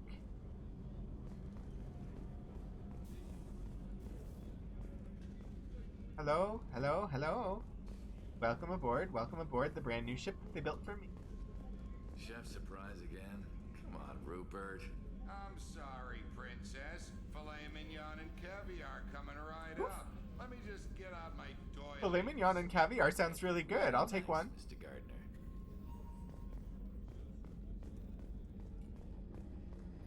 Commander Shepard, the hero of the Citadel. You did humanity proud that day. As Sergeant Rupert Gardner here. How can I be of service? You have everything you need. I make do. But have you ever tried to prepare a decent meal with military provisions? I'm good, but I'm no miracle worker. Taking down the collectors is going to be rough business. The crew deserves a few fine meals before they throw themselves into the fire. What do you need? If I had some Side quality quest! ingredients... Oh, shit. You've got more to worry about than grocery shopping on the Citadel. Forget I mentioned it. No! Give me the list! Side quest! If I head that way, I'll keep an eye out. Much appreciated. Most of this list is probably standard fare for those namby-pambies on the Citadel. Anything else you'd like to talk about? Search for bacon. What do you do here on the Normandy? What don't I do? Most think of me as the ship's cook, but I'm also the facilities technician and custodian. HVAC, plumbing, non-mission critical electrical. I make sure they're all clean and So running. you're the cook and the janitor. So the man cleaning the toilets is also preparing the meals. I wash my hands. Most of the time. This ain't no luxury liner. You have to pull your own weight in a Cerberus vessel, and I catch what falls through the cracks. Through the cracks. Oh God. Gardner, no! And also, luxury liners are one of the chief places where outbreaks of disease, or like especially like food poisoning type outbreaks happen. Because they're not clean places. So you saying this ain't no luxury liner and that's why you don't wash your hands all the time? Reads very differently today, probably than it did when this game was made. How did you find your way into Cerberus? Can you believe I was once a family man, working the EZO rigs along the frontier? Sure. I was happy enough, but losing everything to Batarian raiders can change your outlook. I needed to make a difference. I'm no soldier, but I've got Puddle Glum. skills, and Cerberus keeps an eye out for talent. I'll do whatever it takes to help, be that plumbing a sewer, routing an air duct, or keeping everyone's bellies full. I should go. I won't take any more of your time. Back to work. God. That's a decent kitchen. It's like a home kitchen, not like a kitchen for preparing meals for multiple people, but... No way! No way! Oh, but why are you working for Cerberus? Commander Shepard, I watched the Normandy crumble with you on board. It's good to see you alive. Why are you here? I'm shocked. You're serving on a Cerberus vessel now? Surprising, even to me. Yet, here I am. The kind of trauma you endured would have changed most people. But not you, I see. Welcome back, Shepard. Do you have everything you need? I believe so. This medical bay seems very much like the sick bay on the original Normandy. Only thing missing are my private reserves. I even had a bottle of Ceres Ice brandy that I was saving for a special occasion. I think I can take I'll keep care an of eye out that. for a replacement bottle. Oh, you needn't. It's expensive, and we have much larger concerns ahead. They better let me get her that bottle. Doctor, you've been with the Alliance for years. Why leave now? After the Normandy was lost, the surviving crew was reassigned. I was stationed at the Mars Naval Medical Center, a very respectable position, but it wasn't on a starship. Colonial military life isn't for you? I've spent most of my life on warships. never knowing what the next mission might bring. I'm used to the hum of Side engines, quests are always the first. creaking of bulkheads, that subtle vertigo when the momentum dampeners kick in. Life planetside is just too static, too boring.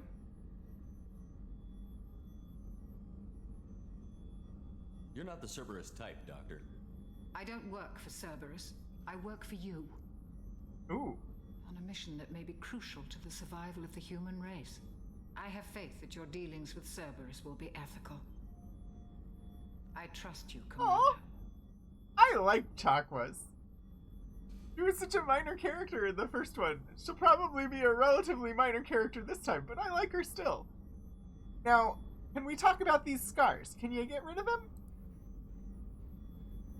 There's a very good chance this mission will be a one-way trip. Are you prepared for that? I've been through the reclaiming of Shanxi, the Skillian Blitz. We survived the Battle of the Citadel and the destruction of the Normandy together. I've lived a full life.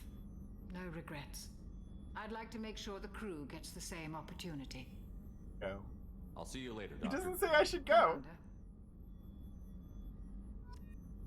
He said Shang-Chi, but it was spelled differently, but also Access to the AI core is restricted. I still haven't seen that movie.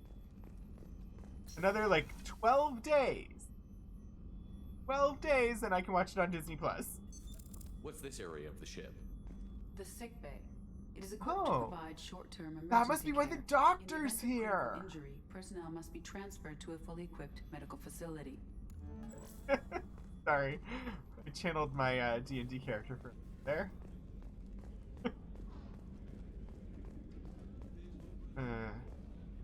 This was the commander's office. I think this was my office, wasn't it? On the previous ship. Where's Edie's terminal here? Huh? Huh? They put me up on the outer hull for my bedroom and gave her my office. And she doesn't even have an Edie terminal in here, and there's one in my room. I see how it is. Commander, what can I do for you? You have a minute, Miranda? No doubt you've got a lot of questions. Cerberus isn't as evil as most people believe. If I can help allay any of your concerns, I'd be happy to do so. So, what would you like to know? Probably a flirting option. I don't want to flirt with her, but I have to say, I want to know about you. Tell me about yourself, Miranda. Oh, I guess that's fair. I've spent the last 2 years learning everything there is to know about you. Well, you should probably know that I've had extensive genetic modification. Not my decision, but I make the most of it. It's one of the reasons the Elusive Man handpicked me. I'm very good at just about anything I choose to do. What level of genetic modification Yeah. are we talking about? That's I mean, very it's thorough. armor, but Physically, I'm superior in many so much ways. better than the white I one. heal quickly, and I'll likely live half again as long as the average human. My biotic abilities are also very advanced. For a human. Add to that some of the best training and education money can buy, and, well, it's pretty impressive, really. Sounds like you were designed to be perfect. Maybe, but I'm not. I'm still human, Shepard. I make mistakes like everyone else. And when I do, the consequences are severe. Everyone expects a lot from someone with my abilities. You certainly don't lack for confidence. It's just a fact. My reflexes, my strength, even my looks, they're all designed to give me an edge. No point in hiding from it. It's the reason I'm trusted to oversee the most dangerous, risky, and technically demanding operations Cerberus undertakes. And it's why I was assigned to you. It's my job to make sure you succeed, Shepard. I was brought a gift of Bill Havarti. In the middle of that. Thanks for the information, Miranda. I'll talk to you later. We're not done. Of course, Commander. I have more to Whatever you ask need. her.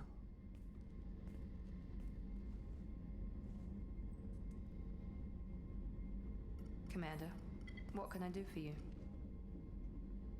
You have a minute, Miranda? There's a lot to do, Shepard. Maybe another time. Anything I should know regarding the Normandy? The crew's working well, and the ship appears to be performing to specifications. What exactly are your duties, aside from keeping an eye on And taking me? my office. I'm the Elusive Man's agent. You're his most important asset. My job is to make sure you succeed. Aside from that, I send regular reports to the Elusive Man, updating our status. I'll let you work. Of course, Commander. Why don't you have an EDI terminal in your office when there's one literally everywhere else on the ship? Also, you shouldn't be here, Mr. Chef Guy. This is where Caden is supposed to be.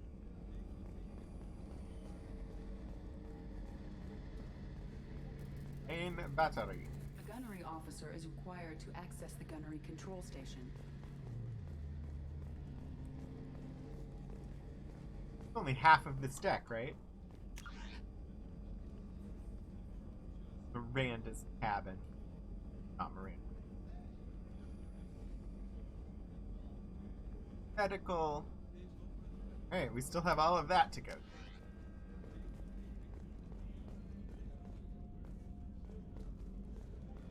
Crew quarters. Crew quarters. Men's restroom. They put facilities on the ship. There are showers and some very public toilets and a sink.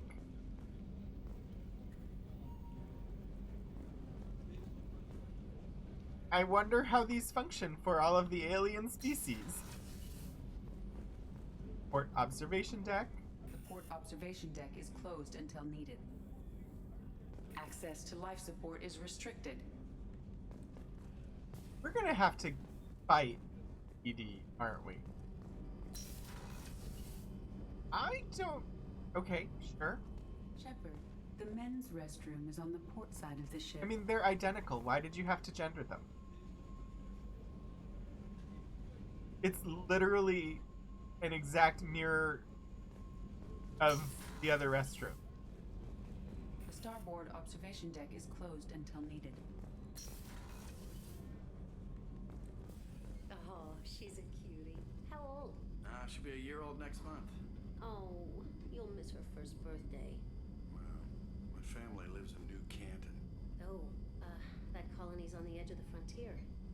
Could be vulnerable to collector attack, couldn't it? Exactly. It's most important that she have a first birthday.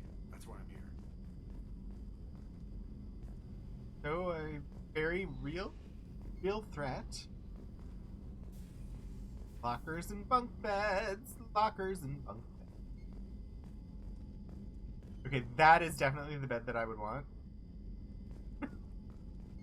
The one... It's like the most private one. Up top. On the end.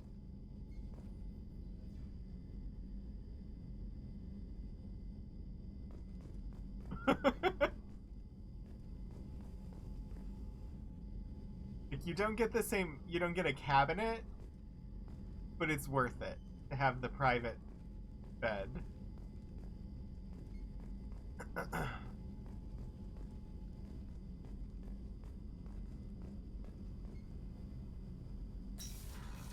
Okay.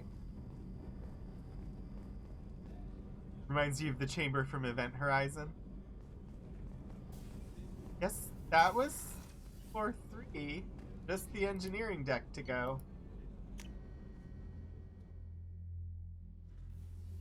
Monitoring. Ooh, look at that deck!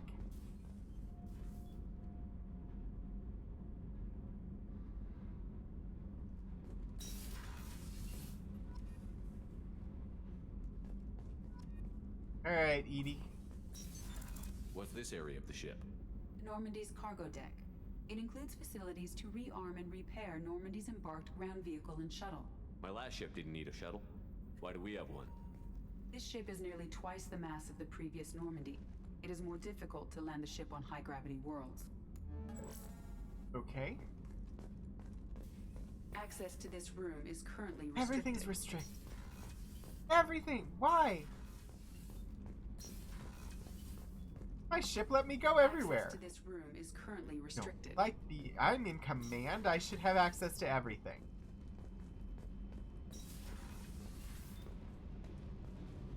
You came all the way down here to see us? You're speaking to our commanding officer. I'm touring the ship, getting to know my crew. I'm Engineer Ken Donnelly, handling the power control systems. This is Gabby. That's Engineer Gabriella Daniels, actually. Donnelly, I'm what the responsible for fuck? the propulsion systems. What can we do for you, Commander? Give her some respect. Are you set up okay down here? We can't complain. I just wish it didn't take so long to calibrate the FBA arrays. Kenneth, you're complaining. What kind of problems are you having? When they upgraded the Normandy design, they got a bit sloppy with the FBA couplings. I won't bore you with the tech, but there's an array of attenuators in the primary power transfer system that channels the field bleed. Kenneth, you're boring the commander with tech. In short, if we had T6 FBA couplings installed, it'd save us a lot of maintenance time each time. Why don't you have them? Why isn't something like that already installed? It's probably just a design oversight. Efficiency isn't affected. It's a maintenance issue. Also, the T6 model can be hard to find. Nash and Stellar Dynamics discontinued them. We could probably find used ones in the Omega markets, but we have no time for shore leave. Where did you receive your training? Both Gabby and I started in the Alliance, serving on the SSV Perugia. She flew in the first wave at the Battle of the Citadel. We saw Battle of the Sovereign Citadel. firsthand. Why did you leave the Perugia? After you died, Anderson lost political clout. The Council backslid on the Reaper menace. Of course they did. They discounted Sovereign as an isolated threat, as a single... Which was bullshit. They said your warnings of a greater danger were mistaken or delusional. We lost respect for Alliance leadership. We need to fight the real enemy, and only Cerberus seemed to be doing that. Okay. SRT.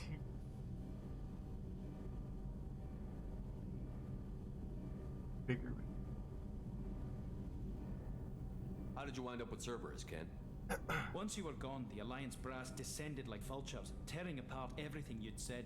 I was very public with my defense for you. I didn't hold back. That's an understatement. If Kenneth wasn't such a talented engineer, they'd have court-martialed him for insubordination. But it got me noticed by the elusive man. He made an offer, and here I am. Eh? It was loyalty to me. Gabby? Kenneth and I have been partners in crime since we graduated from Tech Academy. When he got the Cerberus offer, I insisted that it include me. They'd fall apart without me. Thanks, Mum. Also, I love engines, and the Normandy is state-of-the-art. When I got the opportunity to work on her, I had to jump. Okay.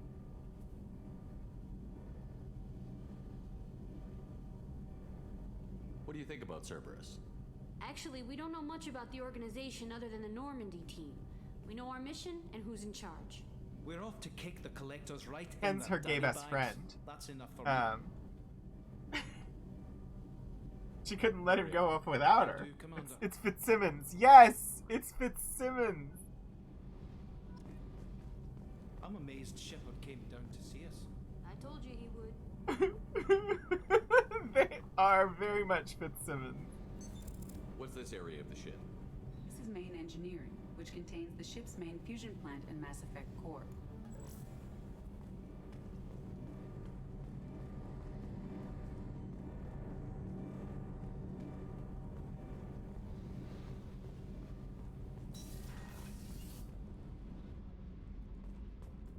Engineering subdeck stairwell.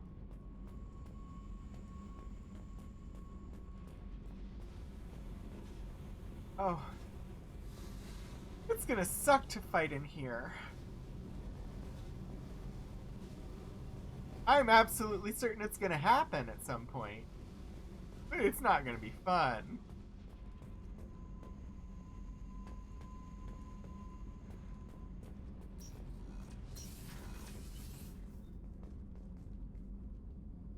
I assume on this side it's identical. Just the mirror. Right? Yeah. I mean, we've been everywhere that we could go on this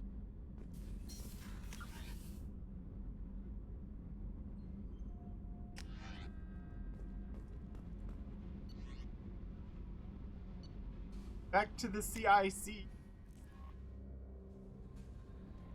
To the CIC.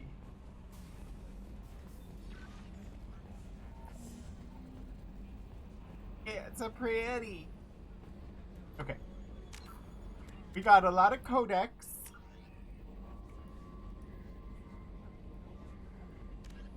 The Systems Alliance space vehicle. With elaborate secrecy, Cerberus labored for years to build a new, superior Normandy. The vehicle's many alterations produced a craft nearly double the original size, requiring an even larger Tantalus drive core to compensate. The new Normandy features greater space in living quarters, research laboratory, observation deck, and cargo bay. Its shuttle can make landings the Normandy cannot attempt. In addition to tight beam communicators, Normandy's Quantum Entanglement Communicator, QEC, provides instantaneous contact with the elusive man. The Enhanced Defense Intelligence AI coordinates many of the ship's combat functions, assisting and even supplanting human piloting. Potential upgrades are numerous. The airframe could support additional armor and an axial mass accelerator. Armor would be good.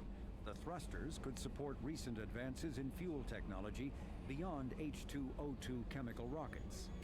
And the hull can mount double the standard number of kinetic barrier projectors, leaving space for stronger shields, easily sustainable via the new Ezo drive core. I wonder if the upgrades are going to be things that I get to select, or if there's just a standard set that I work toward. Don't tell me, I'm just curious. Systems Alliance UT-47 drop shuttle landing craft holds 12 soldiers in a cramped, uncomfortable cargo bay and 2 more in the cockpit. Officially named the Kodiak, the drop shuttle is better known to Alliance Marines as the Combat Cockroach due to its appearance and durability. The vehicle's robust environmental sealant technology exposes few vulnerable parts to the elements. First tested in the sulfuric acid clouds and extreme temperatures of Venus. It can handle Venus, it can handle a lot. It can land in hard vacuum, high pressure, and temperatures from near absolute zero to over 900 degrees Celsius. A true contragravitic vehicle, the Kodiak's substantial Element Zero core allows flight by entirely countering the vehicle's mass. Its small thrusters are for directional control only. So if the mass effect field fails, vehicle becomes a proverbial 3 million credit. Oh dear. Coffin. The unarmed shuttle forgoes weaponry space for active masking, electronic countermeasures, and a robust kinetic barrier system, ideal for dropping troops undetected.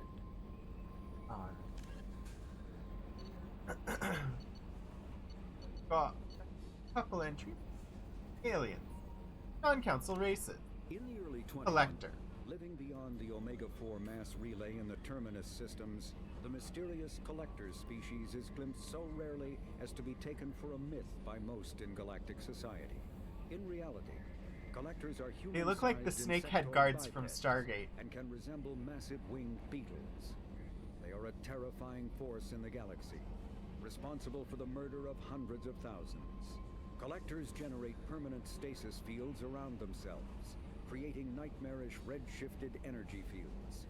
In battle, they hold position whenever possible, relying on their aggressive biotics and nearly limitless power. Several types of bipedal collectors have been identified, including minions, defenders, zealots, assassins, and artillery operators. Can we befriend them and make them join our alliance? Cities in stasis. While no definite forensic accounting exists to explain the fate of those imprisoned, leading speculation is that victims are harvested for scientific experimentation and neurobiological repurposing. They'll have to make some amends for that kind of thing. Doesn't rule them out. I mean, there's not great people already in the Alliance, including humanity. A political economic pact for collective colonial security, the Alliance is the central galactic institution of human society. The Alliance gained associate membership to the Citadel Council in 2165, and full membership in 2183, with Ambassador David Anderson representing humanity. Human political economic relationships vary between combative and lucrative. The Turians who'd fought humans during the 2157 First Contact War have become valuable trade partners, despite residual social hostility. Other relationships are even more complicated. The rapid rise of human political influence on the Council, achieving in decades what others waited or are still waiting centuries to acquire, has galvanized suspicion and resentment against humanity. That negativity is vastly outweighed by the respect and trust humanity earned by saving the Council during the 2183 attack on the Citadel, at the cost of Alliance cruisers Cairo, Cape Town, Emden, Jakarta, Madrid, Seoul, Shenyang, and Warsaw, and their 2,400 crew.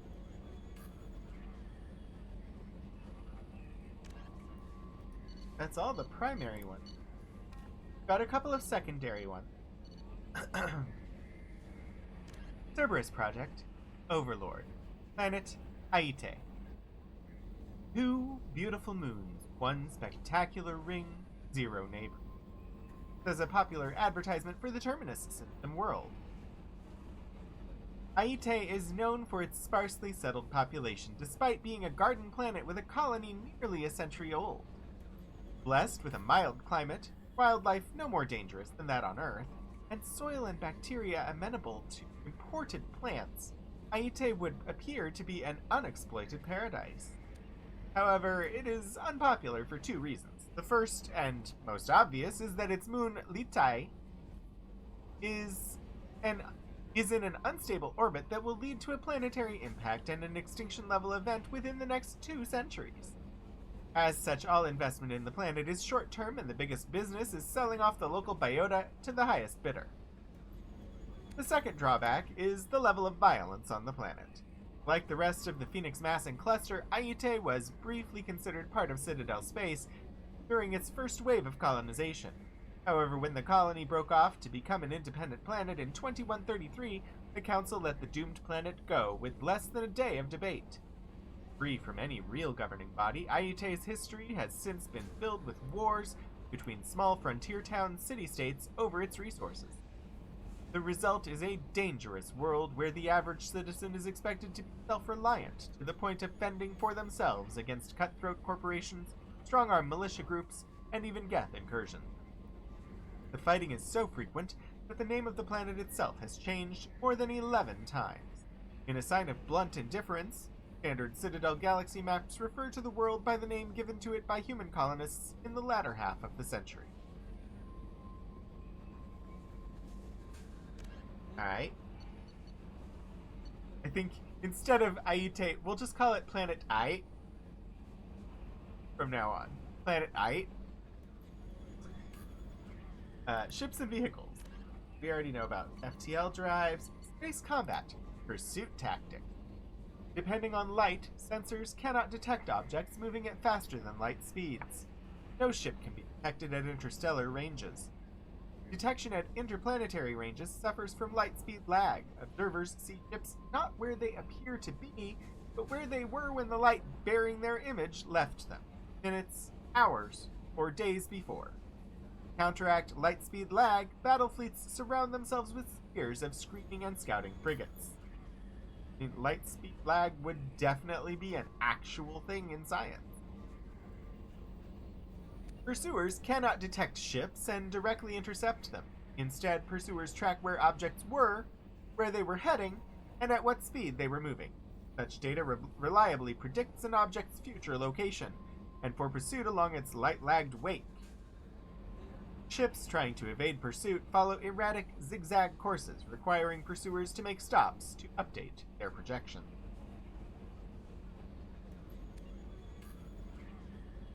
That very good. Yeah, an AI would help.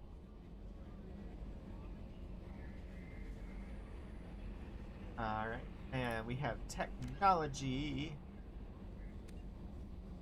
Computers.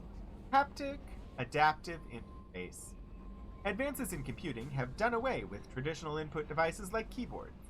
Instead, modern input peripherals are usually holographically displayed in front of the user at a height and angle for ergonomic ease. Machines that use this interface detect a user through a microframe chip in the user's glove that keys into the computer. Once a user is accepted, motion accelerometers in the user's gloves match his hand's location with that of a proportionate but smaller mirror set of controls inside the computer itself. As the user presses against the holographic field, force feedback in the glove kicks in, giving a slight resistance. A person can then feel their way through the using a touchscreen that isn't actually there. A simple toggle switch on the back of the hands allows the gloves to be turned off when not in use. Haptic interfaces have become so common that some individuals undergo cybernetic enhancement surgery to have the accelerometers implanted in their fingertips. Going bareskin is the sign of a committed computer user who no longer has to fuss with putting on gloves or cleaning them with alcohol wipes to get rid of the clammy hand smell. Oh, I think that's all of our new codex. We've got assignments, which is our side questies here. We got the Normandy FBA couplings. The engineers could use new T6 FBA couplings to make their maintenance work easier. Go to Omega and find the T6 FBA couplings. Normandy. Ceres Ice Brandy. Dr. Chakwas would like a bottle of Ceres Ice Brandy, but hasn't been able to find one. We've got side questies. Oh, Portico, thank you for the stretch, and the posture check, and the hydrate, and whew.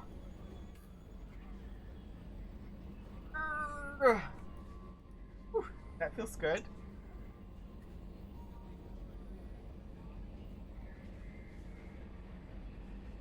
Oh, I'm gonna have to think about what that one would look like, but that's a good idea.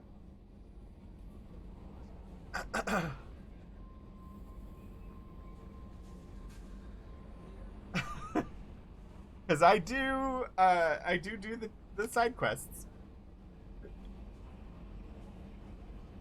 Ceres Ice Brandy. Find brandy. Find a bottle of Ceres Ice Brandy at a store somewhere. That's their way of making sure that I look at, that I stop at stores, I guess. Yeah, it could be used in a lot of games. The Normandy's cook would appreciate special ingredients to make better food. Most of the supplies he wants are at the Citadel. Go to the Citadel and purchase the special ingredients. A Cerberus station on the planet Typhon system, Phoenix Massing, has gone off the grid. The elusive man has requested assistance investigating the situation. Travel to the planet Typhon system, Phoenix Massing, and investigate why the Cerberus base there has gone silent. Project Firewalker. Rosalie lost. Cerberus's Project Firewalker has reported that a survey ship has gone missing near the planet Zeona. The ship was carrying researchers and a prototype planet-side exploration vehicle when it went missing. Cerberus has asked that the vehicle be recovered and that any signs as to the whereabouts of the researchers be reported. Travel to Zeona, Illista, Ismar Frontier, and search for the Hammerhead prototype vehicle and any signs of Doctors Case and Oloy. Wonder if we get the Hammerhead. The Alliance has found the wreckage of the SSV Normandy on the planet Alchera. They have asked that a monument be placed on the site and any sign of the remaining 20 missing crew members recovered. Travel to Alchera, Amada, Omega Nebula, and explore the crash site of the SSV Normandy. And then, of course, we have our main quests, which we will not be getting to anytime soon. Stop the Collectors. Cerberus has determined that an alien race called the Collectors is attacking human colonies. They are assembling a team to stop this threat to humanity. Using the elusive man's dossier, assemble a team of experts to fight the Collector. Dossier. The Master Thief. Kasumi Goto. Master of Stealth and Infiltration, skilled hacker and information specialist, operates completely off the grid. No criminal record. Kasumi Goto is not the most famous. Galaxy, she's the best. Trained in the arts of stealth and infiltration, she has acquired artifacts and information from all over the galaxy and yet maintains a completely clean criminal record. She is awaiting rendezvous with Shepard on the Citadel in the Zakera ward. Travel to the Zakera ward on the Citadel and input the password Silence is Golden at Kasumi's hacked ad terminal. Dossier. The Veteran. Zaid Masani. Expert in both personal and small unit combat, unparalleled mercenary soldier and bounty hunter. Known for a willingness to get the job done no matter the cost. Zaid Masani is, without a doubt, the most feared mercenary and bounty hunter in the galaxy. His services have been retained by Cerberus at extreme high cost. He's currently awaiting pickup on Omega. Travel to Omega and pick up the infamous mercenary Zaid Masani. Okay? Citadel, the Council. While they were never completely supportive before, it may still be worth contacting the Council and informing them of recent events. Go to the Citadel and request a meeting with the Council. Dossier: The Professor, Dr. Morden Solus, biological weapons expert, flight weapons training with Solarian Special Tasks Group. Dr. Morden Solus is a Solarian biological weapons expert. Technology may hold the key to countering collector attacks. He is currently operating a medical clinic in the slums of Omega. Talk to Aria at Afterlife for information about Morden Solus. That means go to the Citadel. Dr. Okier, millennia of combat and strategic experience, rumored familiarity with Collector technology. A brilliant and brutal Krogan warlord who fought in the Krogan rebellions, Dr. Okier has become obsessed with saving the Krogan people from the genophage and is believed to have contacted the Collectors in an attempt to gain technology to that end. He is currently in a Blue Suns camp on Corlus, though the nature of his relationship with the mercenary group is unknown. Blue Sun? Blue Sun? Is that a reference to Firefly? Travel to Corlus in the Emir system. Dossier: Archangel. Wait.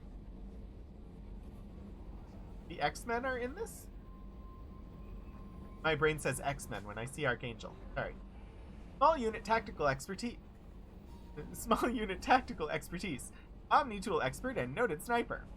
Archangel is a mercenary commander whose operations are noted for their technical expertise and strategic brilliance.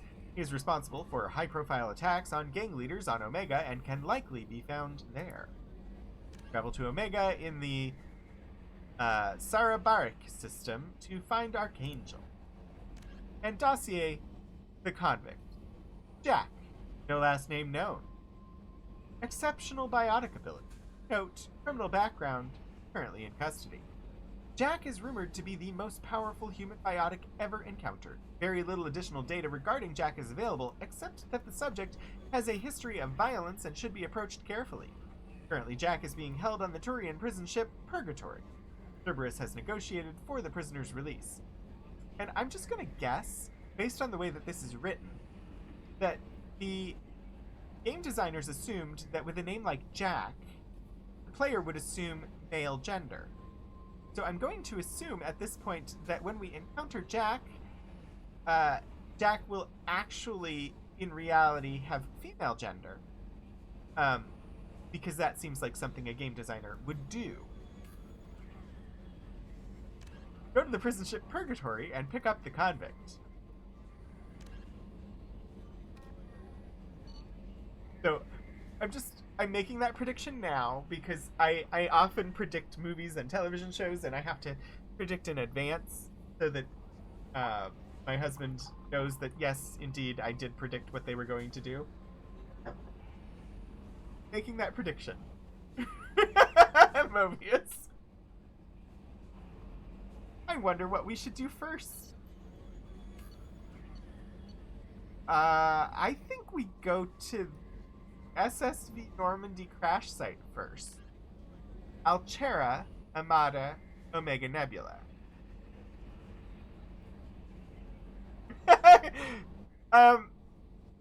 Yeah, it is just to prove to my husband that I am right. That I indeed do predict things and find a lot of television and movies utterly predictable and formulaic.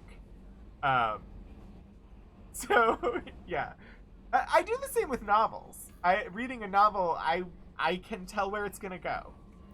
Because there is a craft to building a story, and it doesn't mean I enjoy them any less, it's just that oftentimes I know what's going to happen before it happens.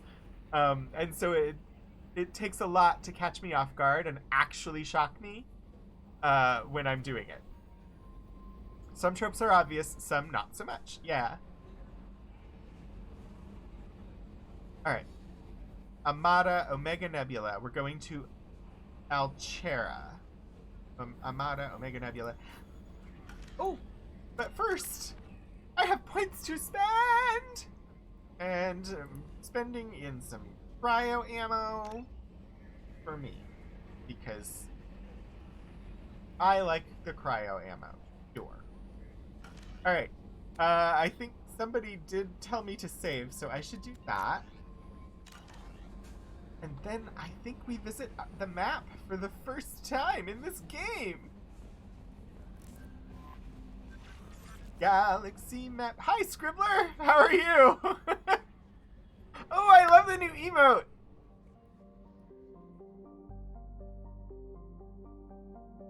Oh, and on the map, they actually tell me what is at certain places.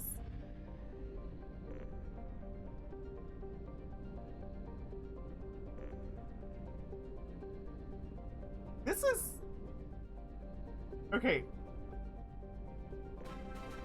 Lord Portico, thank you for gifting a tier 1 sub to Scribbler Gaming! Oh, what the hell? Am I wasting fuel? Do I have to worry about fuel? There's a fuel depot.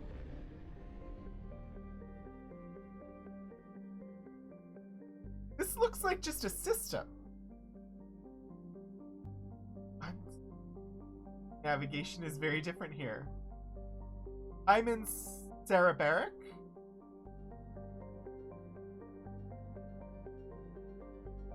Fuel is not needed in a system, but in a cluster. Okay. I don't understand. Should I buy fuel? I'm buying fuel. What is this one on the bottom? 10 of 30 of something. Probes! What do probes do?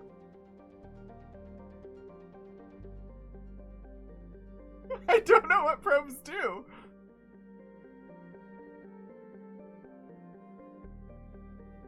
Buy probes? Might as well top it off. Probes are for exploring planets. Okay. It says I have explored 40% of this system. 3 of the recruiting things are here, which are main quest, but they're also... First you abduct an alien, then you take the probe and insert... Never mind, yeah. Should I finish exploring this system? Collect the people from Omega. The main quests that we did in Mass Effect 1 before finishing, or like before going and doing all the side quests, was the recruit people quests, because that seemed important.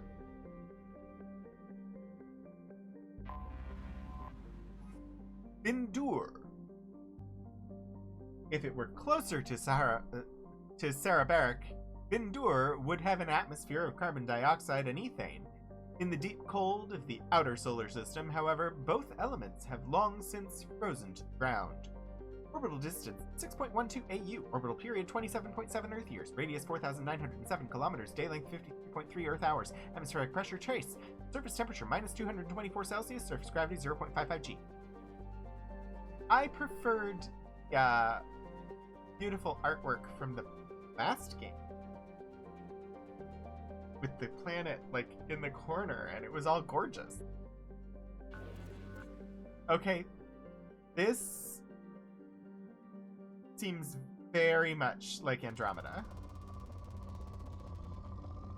I don't know what I'm looking for, though. Palladium. Probe away.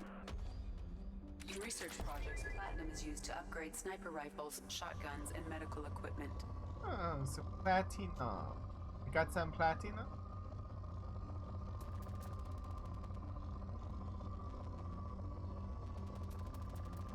That looks like palladium.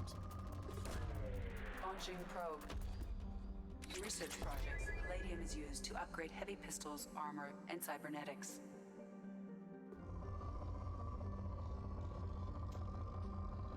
Okay, this is definitely different than the last game and than Andromeda.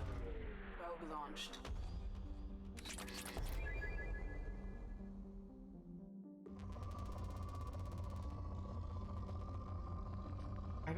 How much should I be doing of this? Huh. I wonder. Do it until I feel like I'm done? I don't know.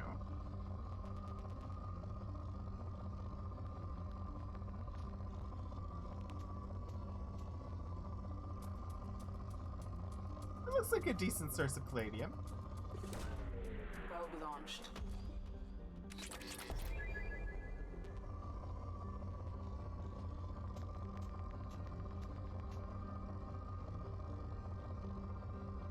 Okay. I don't want to spend all day mining this place. Okay, how do I exit? Yeah.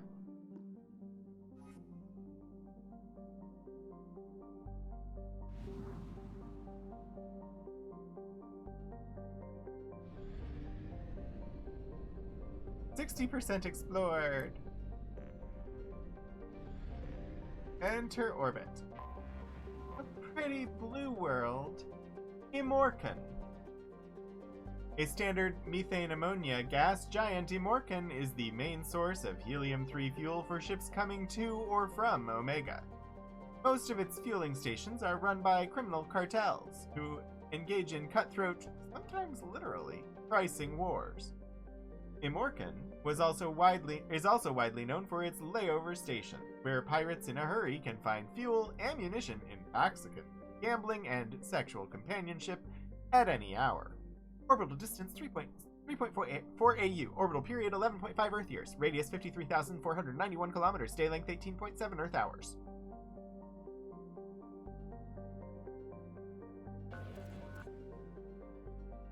Odd.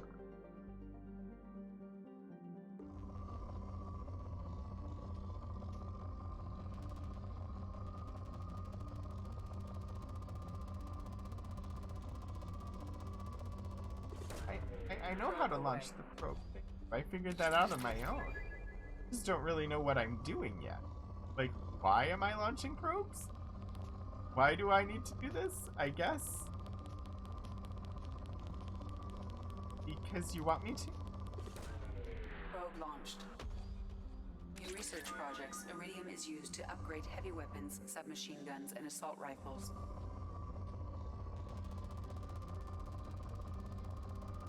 Like, I get mechanically game-wise why I'm doing it. I'm less clear on, like, the, like, in-game lore, reasoning for it.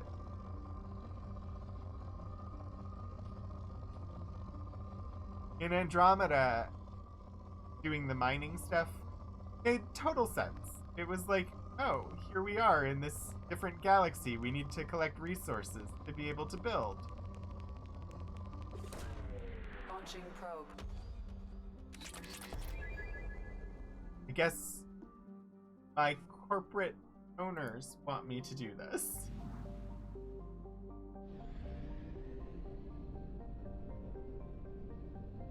Worth visiting the asteroid.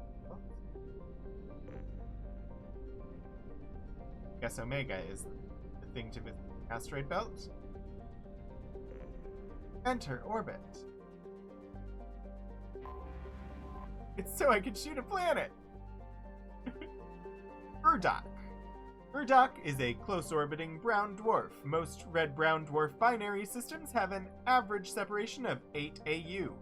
The Sarabaric system is about 12 billion years old, and it has long since used up the deuterium used to fuel fusion. So Urdak is not luminous like some brown dwarfs are. Urdak is a Class L brown dwarf with a relatively low temperature of 1300 degrees Celsius, but its heat and gravity have made it unpopular for development.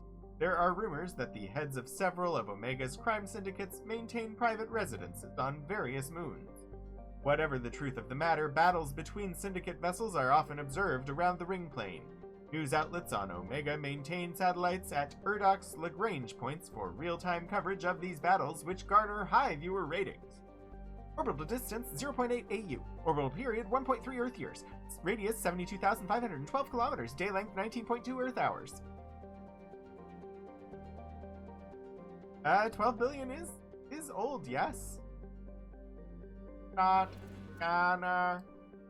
Oh, I think that's a good spot right there. Launching probe. Iridium and platinum.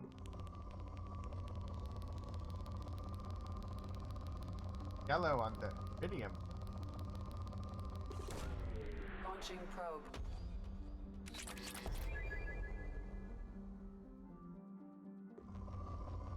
Am I ever gonna leave this system? Who knows? We'll find out.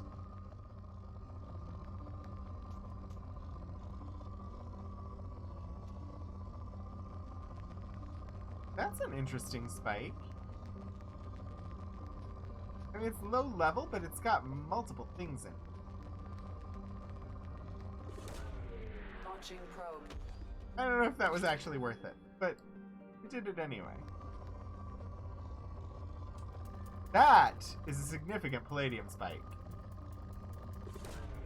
Probe away.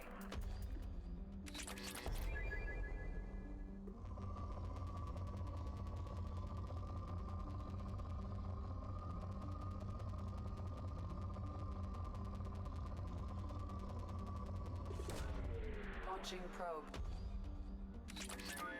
Well, I definitely will need to buy more probes at some point.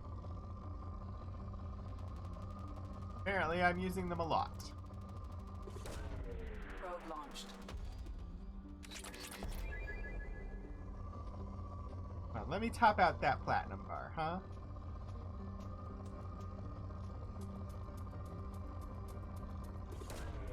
Launching probe.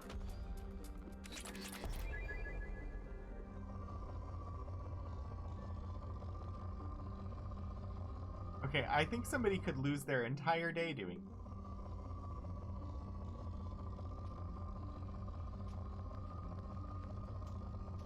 This side of the planet doesn't seem to have much on it.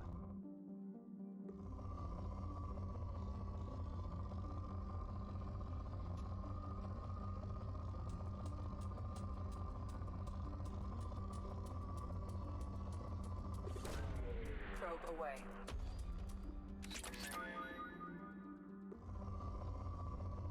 The Rogundy SR2's mission to exploit strange new minerals. Rogundy SR2. I love that, Portico. Oh dear, we're definitely going to have to use that. We've explored 100%. Fly into the sun. We're in the sun. Okay, we've got the fuel depot. Let's buy probes.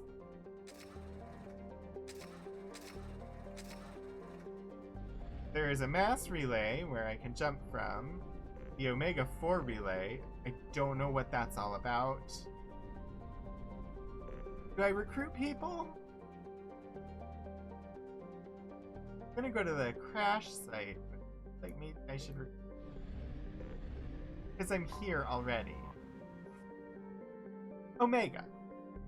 Built in the mined-out husk of a metallic asteroid, Omega has been a haven for criminals, terrorists, and malcontents for thousands of years. At times, the station has lain idle and abandoned for centuries, only to be reactivated by a new group of outlaws seeking a fresh start. The space station's original, elegant design has given way to a haphazard expansion by scrabbling factions of every species. There is no central government or unifying authority on Omega, and nobody can recall a time there ever was one. Population 7.8 million. Orbital distance 2.43 AU. Orbital period 6.9 Earth years. Total length 44.7 kilometers. Do a slingshot around the sun. Time travel back in time.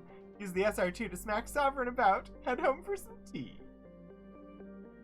I guess we're visiting the station. Looks like a jellyfish.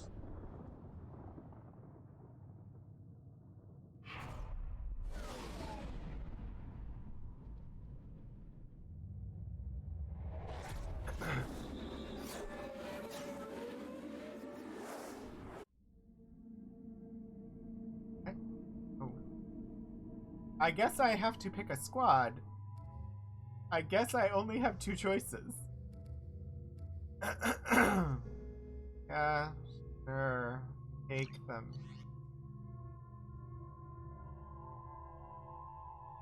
I don't have any, like, okay. We're good. Let me just go? Thanks.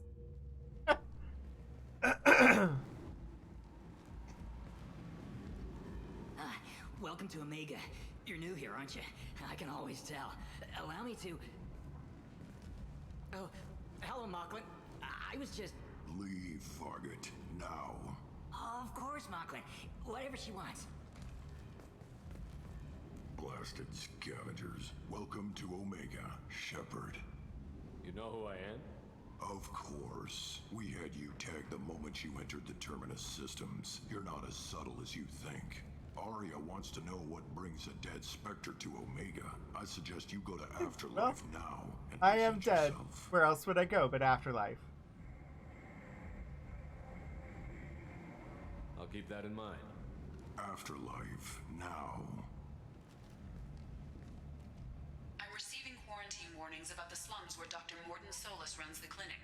Anticipate resistance at the transport station. I have also accessed messages between mercenary groups regarding plans to deal with the Archangel. There's a recruiting station at Afterlife that may have information on him.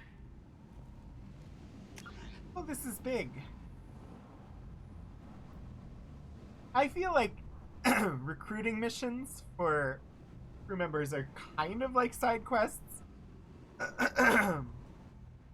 But don't know if that's true. But we're here, so let's explore.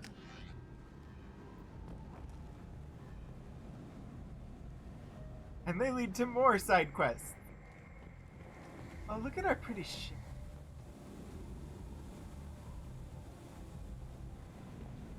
Oh. We're already here at Said? Shut it. What was that for? Please. You have to help me.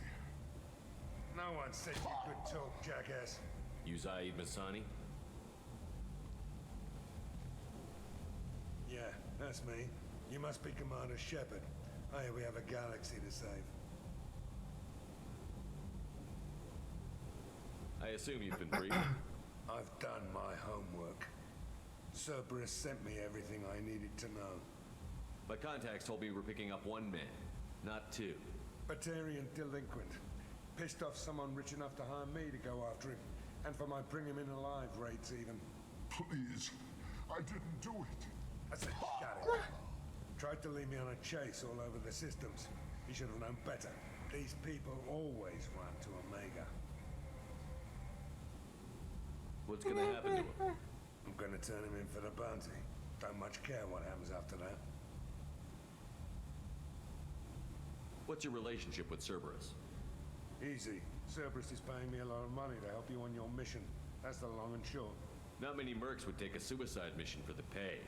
Most mercs don't get an offer like the one Cerberus sent me. This mission doesn't sound like good business, but your elusive man can move a lot of credits. I really don't want to welcome you aboard. You're not somebody I want to work with. Picking a man while he's down. Go ahead and get set up on the Normandy. Right, I'll go make myself at home. I assume the elusive man told you about our arrangement. No? No. I guess he decided to leave that information out of the dossier. Good thing I asked. Picked up a mission a little while back, just before I signed on with Cerberus. Thought you might be interested. You heard the name Vito Santiago? No. He's the head of the Blue Suns. Runs the whole organization. Seems he recently captured an Eldfell Ashland refinery on Zoya and is using their workers for slave labor. The company wants it dealt with. Yeah. I'll make sure we get that done. Good. Get it out of the way so we can concentrate on being big goddamn heroes. I really don't like this guy. better turn this thing in before it starts It? to stink. I'll be locked and loaded next time you're ready to get some killing done. I don't think we'll be bringing him on too many missions.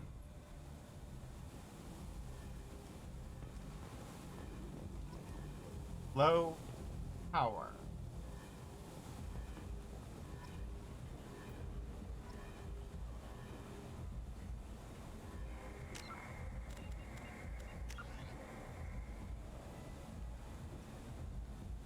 Well, we got the veteran. Hey.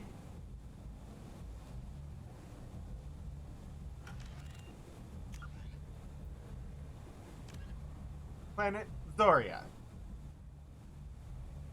Bring firearms and antihistamine is what veteran guides say about this lush garden world. First colonized in 2160, Zoria's temperate and tropical zones are overrun with plants and fungi of all kinds. As a result, the air in most habitable areas is choked with pollen and spores that range from benign to deadly. The scattered colonies across the planet have resorted to clear-cutting and slash-and-burn farming to create habitable zones, and the more rural areas where the spores are thickest are populated only by Vorcha. Lax ecological laws allow mining and manufacturing industries to flourish and pollute cheaply, as the planet's carrying capacity far outstrips the current size of its colonies. Zoria is also home to the Blue Suns Mercenary Company, who dominate the colony's security force. The Suns enjoy nearly unlimited influence with local politicians and judges, ensuring no other private military contractors can compete with them economically. Nearly every colony has a Suns recruiting station, if not a training camp, though this has hardly made the planet any safer. Piracy, drugs and vice, and political violence are commonplace.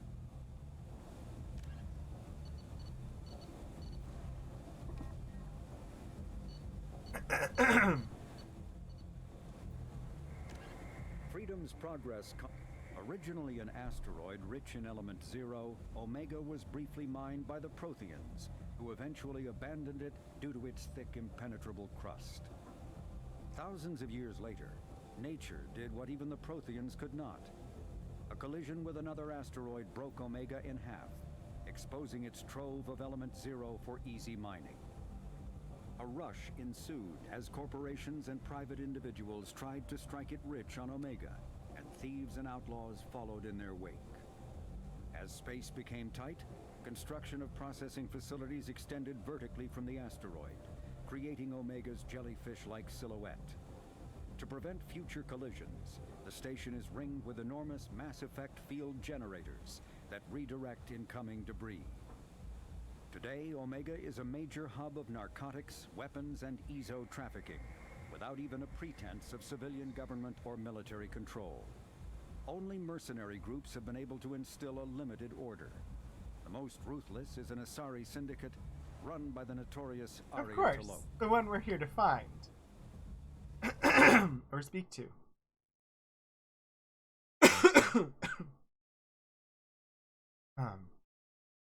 Getting close enough to time that I wanted to make sure I was monitoring where we're heading after this. Join all. Anything new?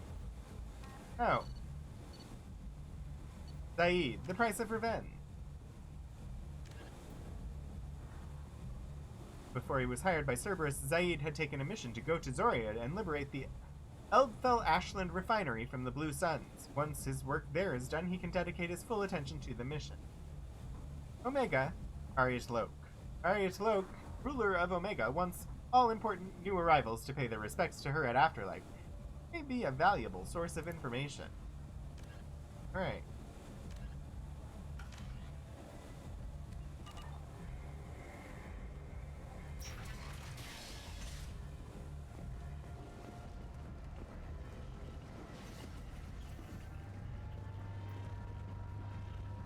Electronics, Apex Omni Tools. We were told to go to Aria first, so you don't think we're actually going to Aria first. Has completed its 20 colony victory cruise. Council members aboard thanked Human Alliance soldiers for their efforts in repelling Saren's invasion 2 years ago. The Shepard Memorial on Akuz is expected to open next year once the area is declared safe for visitors. Admiral Stephen Hackett will preside. The attack on the human colony of Freedom's Progress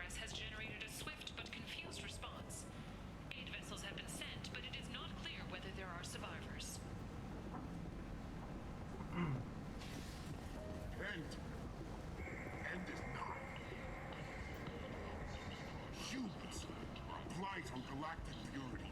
You, sir, you are a blight. You, and you, human, and human. An interesting prophecy to share with humans. Protheans cast off the lesser races, the Krogan, the Vorcha, and the humans.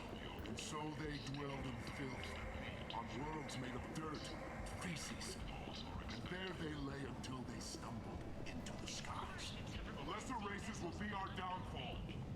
The word is clear. Let none in my sight continue to live, lest their impurity displease me. The word is clear. Racism as religion. Yay. The hands of the Reapers, here to commit the galaxy to ruin. You're crazy. Be gone! Sinner, I cast you out into the cold black. I name you unclean. Bring unto me the children, that I may watch them grow. Soldiers for the cause.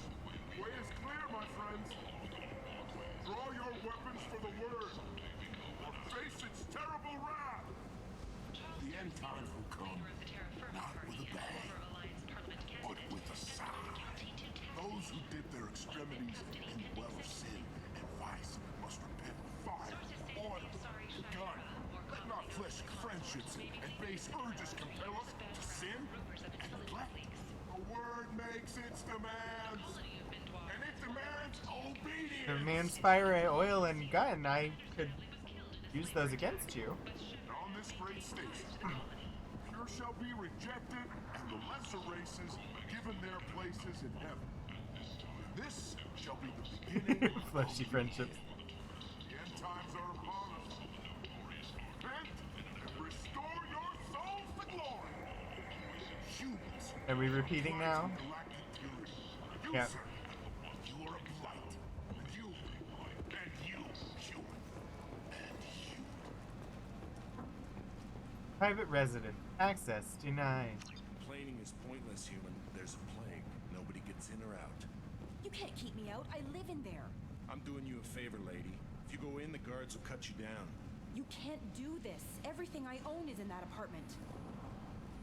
I told you to get lost, lady. The plague has the whole zone quarantined. Nobody gets in. I'm human, you ass. Humans can't get the plague. Now let me get my stuff out before looters get it. This thing affects every other race out there. We're not taking chances. Nobody gets in until the plague has run its course. Honestly, that is the responsible thing to do. Apocalyptic street creatures, yes.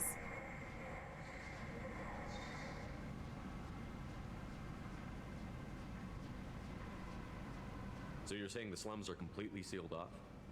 Finally, a human that can hear. Yes, that's exactly what I'm saying. You can't keep me out. I'm gonna lose all my stuff. I'm doing you a favor, human. Anybody in the quarantine zone will be dead from the plague or the gangs in a few weeks. There's a Solarian named Mordin Solus in the slums. I've got to get in there to find him. The doctor? Yeah, crazy bastard opened a clinic in the district a few months ago. The Blue Suns weren't too happy when he moved in. I hear Mordin's trying to deal with the plague. I wish him luck, but the area is still locked down. Our orders are to wait until either the plague or the Blue Suns kill everyone. Then go in and clean up. Listen, you're stuck here until this quarantine is over. That could take weeks. What you really need is to get this problem solved right now. That's what I do. Solve problems. That's Let what me I in and I'll do. get this district Solve straightened out. problems. You think you can fix this? Why not? Quarantine is more to keep infected people in anyway. I'll radio ahead, tell them you're coming in. Wait, you're stopping me, but not them? You son of a bitch. You don't have a grenade launcher, Neither lady. do I. Get lost. Fortunately, humans are immune to the plague. Lucky for us, we're all humans. Not by my choice. You know, Zaid makes Miranda a lot more palatable.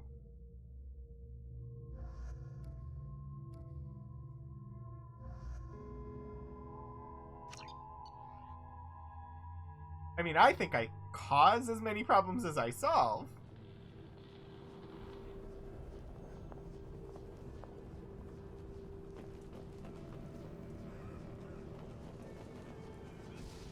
When does the shooting start? Oh, I don't get a map? Refined Itzo. Thank you.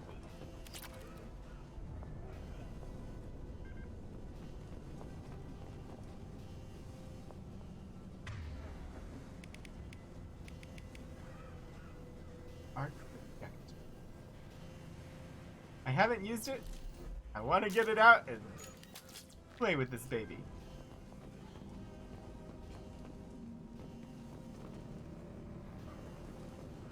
Zaid is, well, all the crew have redeeming qualities to them.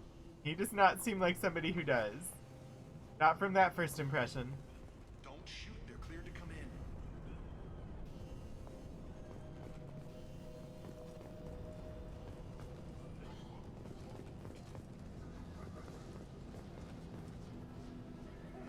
I almost killed them.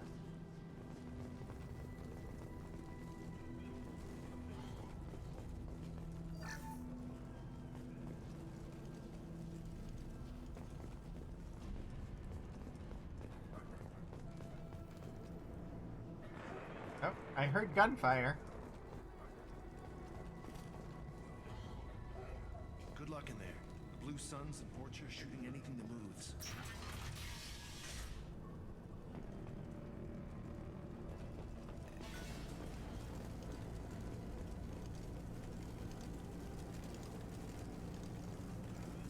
We've been spotted.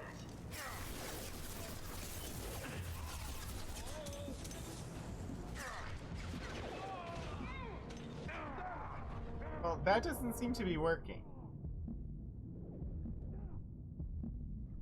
I wanted to try out that new gun. It didn't seem like it was helping. Watch your fire! Guess they just left the dead in the streets.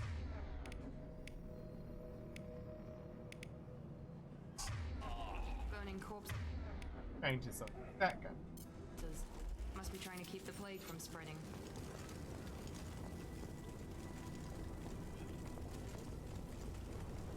That weapon must just work on synths. Human. Should have guessed. Bad enough you infect us with this plague. Now you lack the decency to even wait until I die before you come to steal my possessions. Is there anything I can do for you? Get away from me, human. Your kind has done too much already. Your plague did this to me. Your feigned pity is the final insult. I need to find Mordin Solus. Humans looking for the human sympathizer. I hope the Vorcha burned Mordin and his clinic to the ground. I hope you... I hope... Damn it. Damn you. Can't... Hey, stay with me. This won't cure the plague. I got an interrupt. I took it. I almost missed it.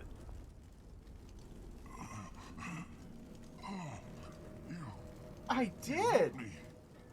I'm here to help. It's what I do. I don't know if I can find a cure for this I plague, fix but I'm problems. It's what I do. Sincere. Maybe it's the fever. But as you said, what have I to lose? What do you wish to know? Why are you so convinced humans are behind this outbreak? The plague is too potent to be a naturally occurring virus. Airborne transmission across numerous species, near perfect mortality rate. It had to be created in a lab. And since humans are the only species not affected, there is only one logical conclusion. Aren't the Vorcha immune to the plague? What if they spread the virus so they could take over the district? Vorcha are immune to disease. A human-created plague wouldn't affect them. But if the Vorcha created the plague, why wouldn't it affect humans? Besides, the Vorcha... Like a lot of things are targeting humans in this game. Like this. They're scavengers. Sorry, human. You may not want to believe it, but all the evidence points to yours. Probably is us. You were talking about Vorcha earlier? Before the quarantine, the Blue Suns controlled this district. But as their numbers fell to the plague, Vorcha moved in. The Blue Suns are fighting to protect their territory. But as the plague spreads, it's only a matter of time until the Vorcha overwhelm them. I need to find Mordin Solus. He has a clinic on the far side of the district. He's taking in refugees, offering to help those infected with the plague. I was afraid to go to him before. He is dangerous, but perhaps he can help. How is he dangerous? What makes Mordin worse than dying from the plague? The Blue Suns tried to press him for protection money. He killed them, stunned them with some kind of toxin, then gunned them down. He's not just a doctor. Doctors don't execute people and display the bodies as a warning. True. When I find Mordin, I'll tell him about you. If he has a cure, I'll make sure someone gets it to you. Thank you. My time is running short, but at least you have given me a flicker of hope to brighten the darkness of my final hours. I don't want to die. I mean, clearly your parents thought you were gonna die since they named you Batarian Victim. If he can reach me. So, probably good. I should go. God, and I should go.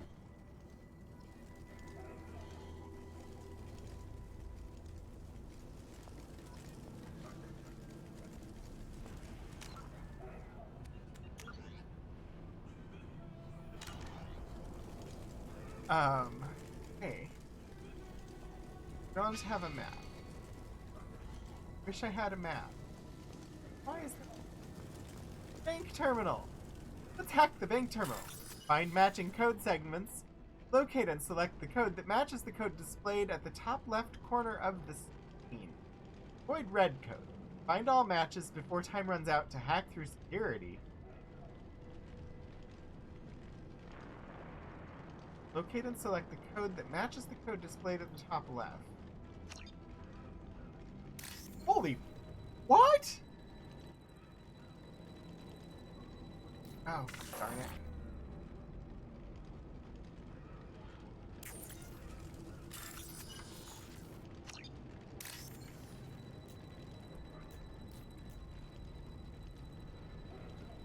I don't understand.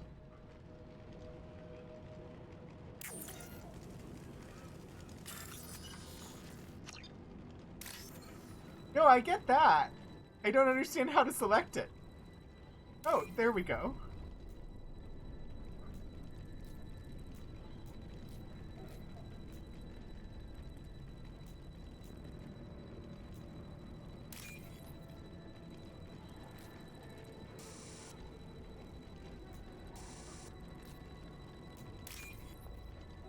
I'm understanding better now.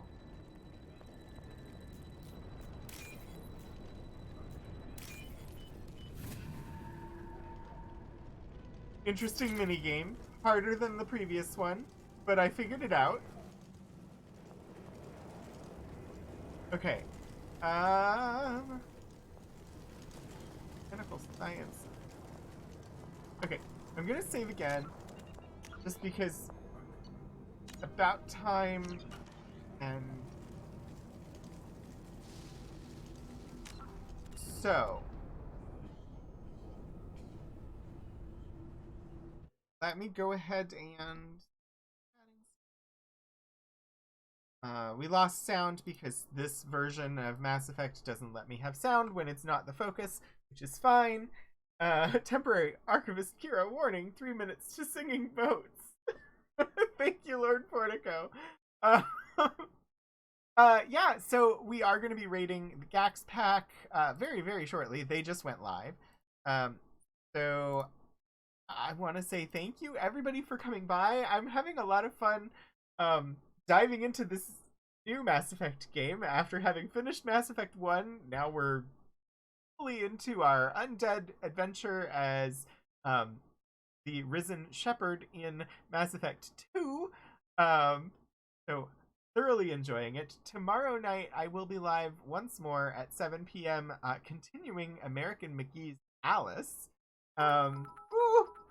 Thank you for the 100 Space Corgos. Space the final mineral mine. Yeah, it's always fun having you guys here. I know the load screen was pretty long today, but you know, hopefully faster load time tomorrow for American Mickey's Alice, which will then raid straight into Starjam. It took me a second. But yes, tomorrow will be Starjam, and we will be raiding it tomorrow. Today, though, we're going to raid the Gax Pack. And, you know, my regular schedule and stuff is below. But thank you all so much for coming. I'm going to set up this raid here. And I should actually do the credits. I had neglected to do that. Thanks to Meaning of Night, Sirius, and Breedanon for the emotes that they drove for me. Thank you to Was Not Worth It for a subscription and coffee. Lord Portico, thank you for being a cheerer today. And Script, thank you for being a subscriber today, which I believe was a gift sub. But yeah, thanks everybody for coming by. I'm going to click on Start Raid here. And yeah, we're going to head over to GaryCon Live for the finale of the Gax Pack. It's going to be glorious. I don't know who all will be in costume, but I imagine Snacks will be. Vivka is amazing as Snacks and is in costume every week. So I expect a costume there. But yeah, thank you all for coming, and I will see you again next time you stop by. Until then, get out there and do shenanigans.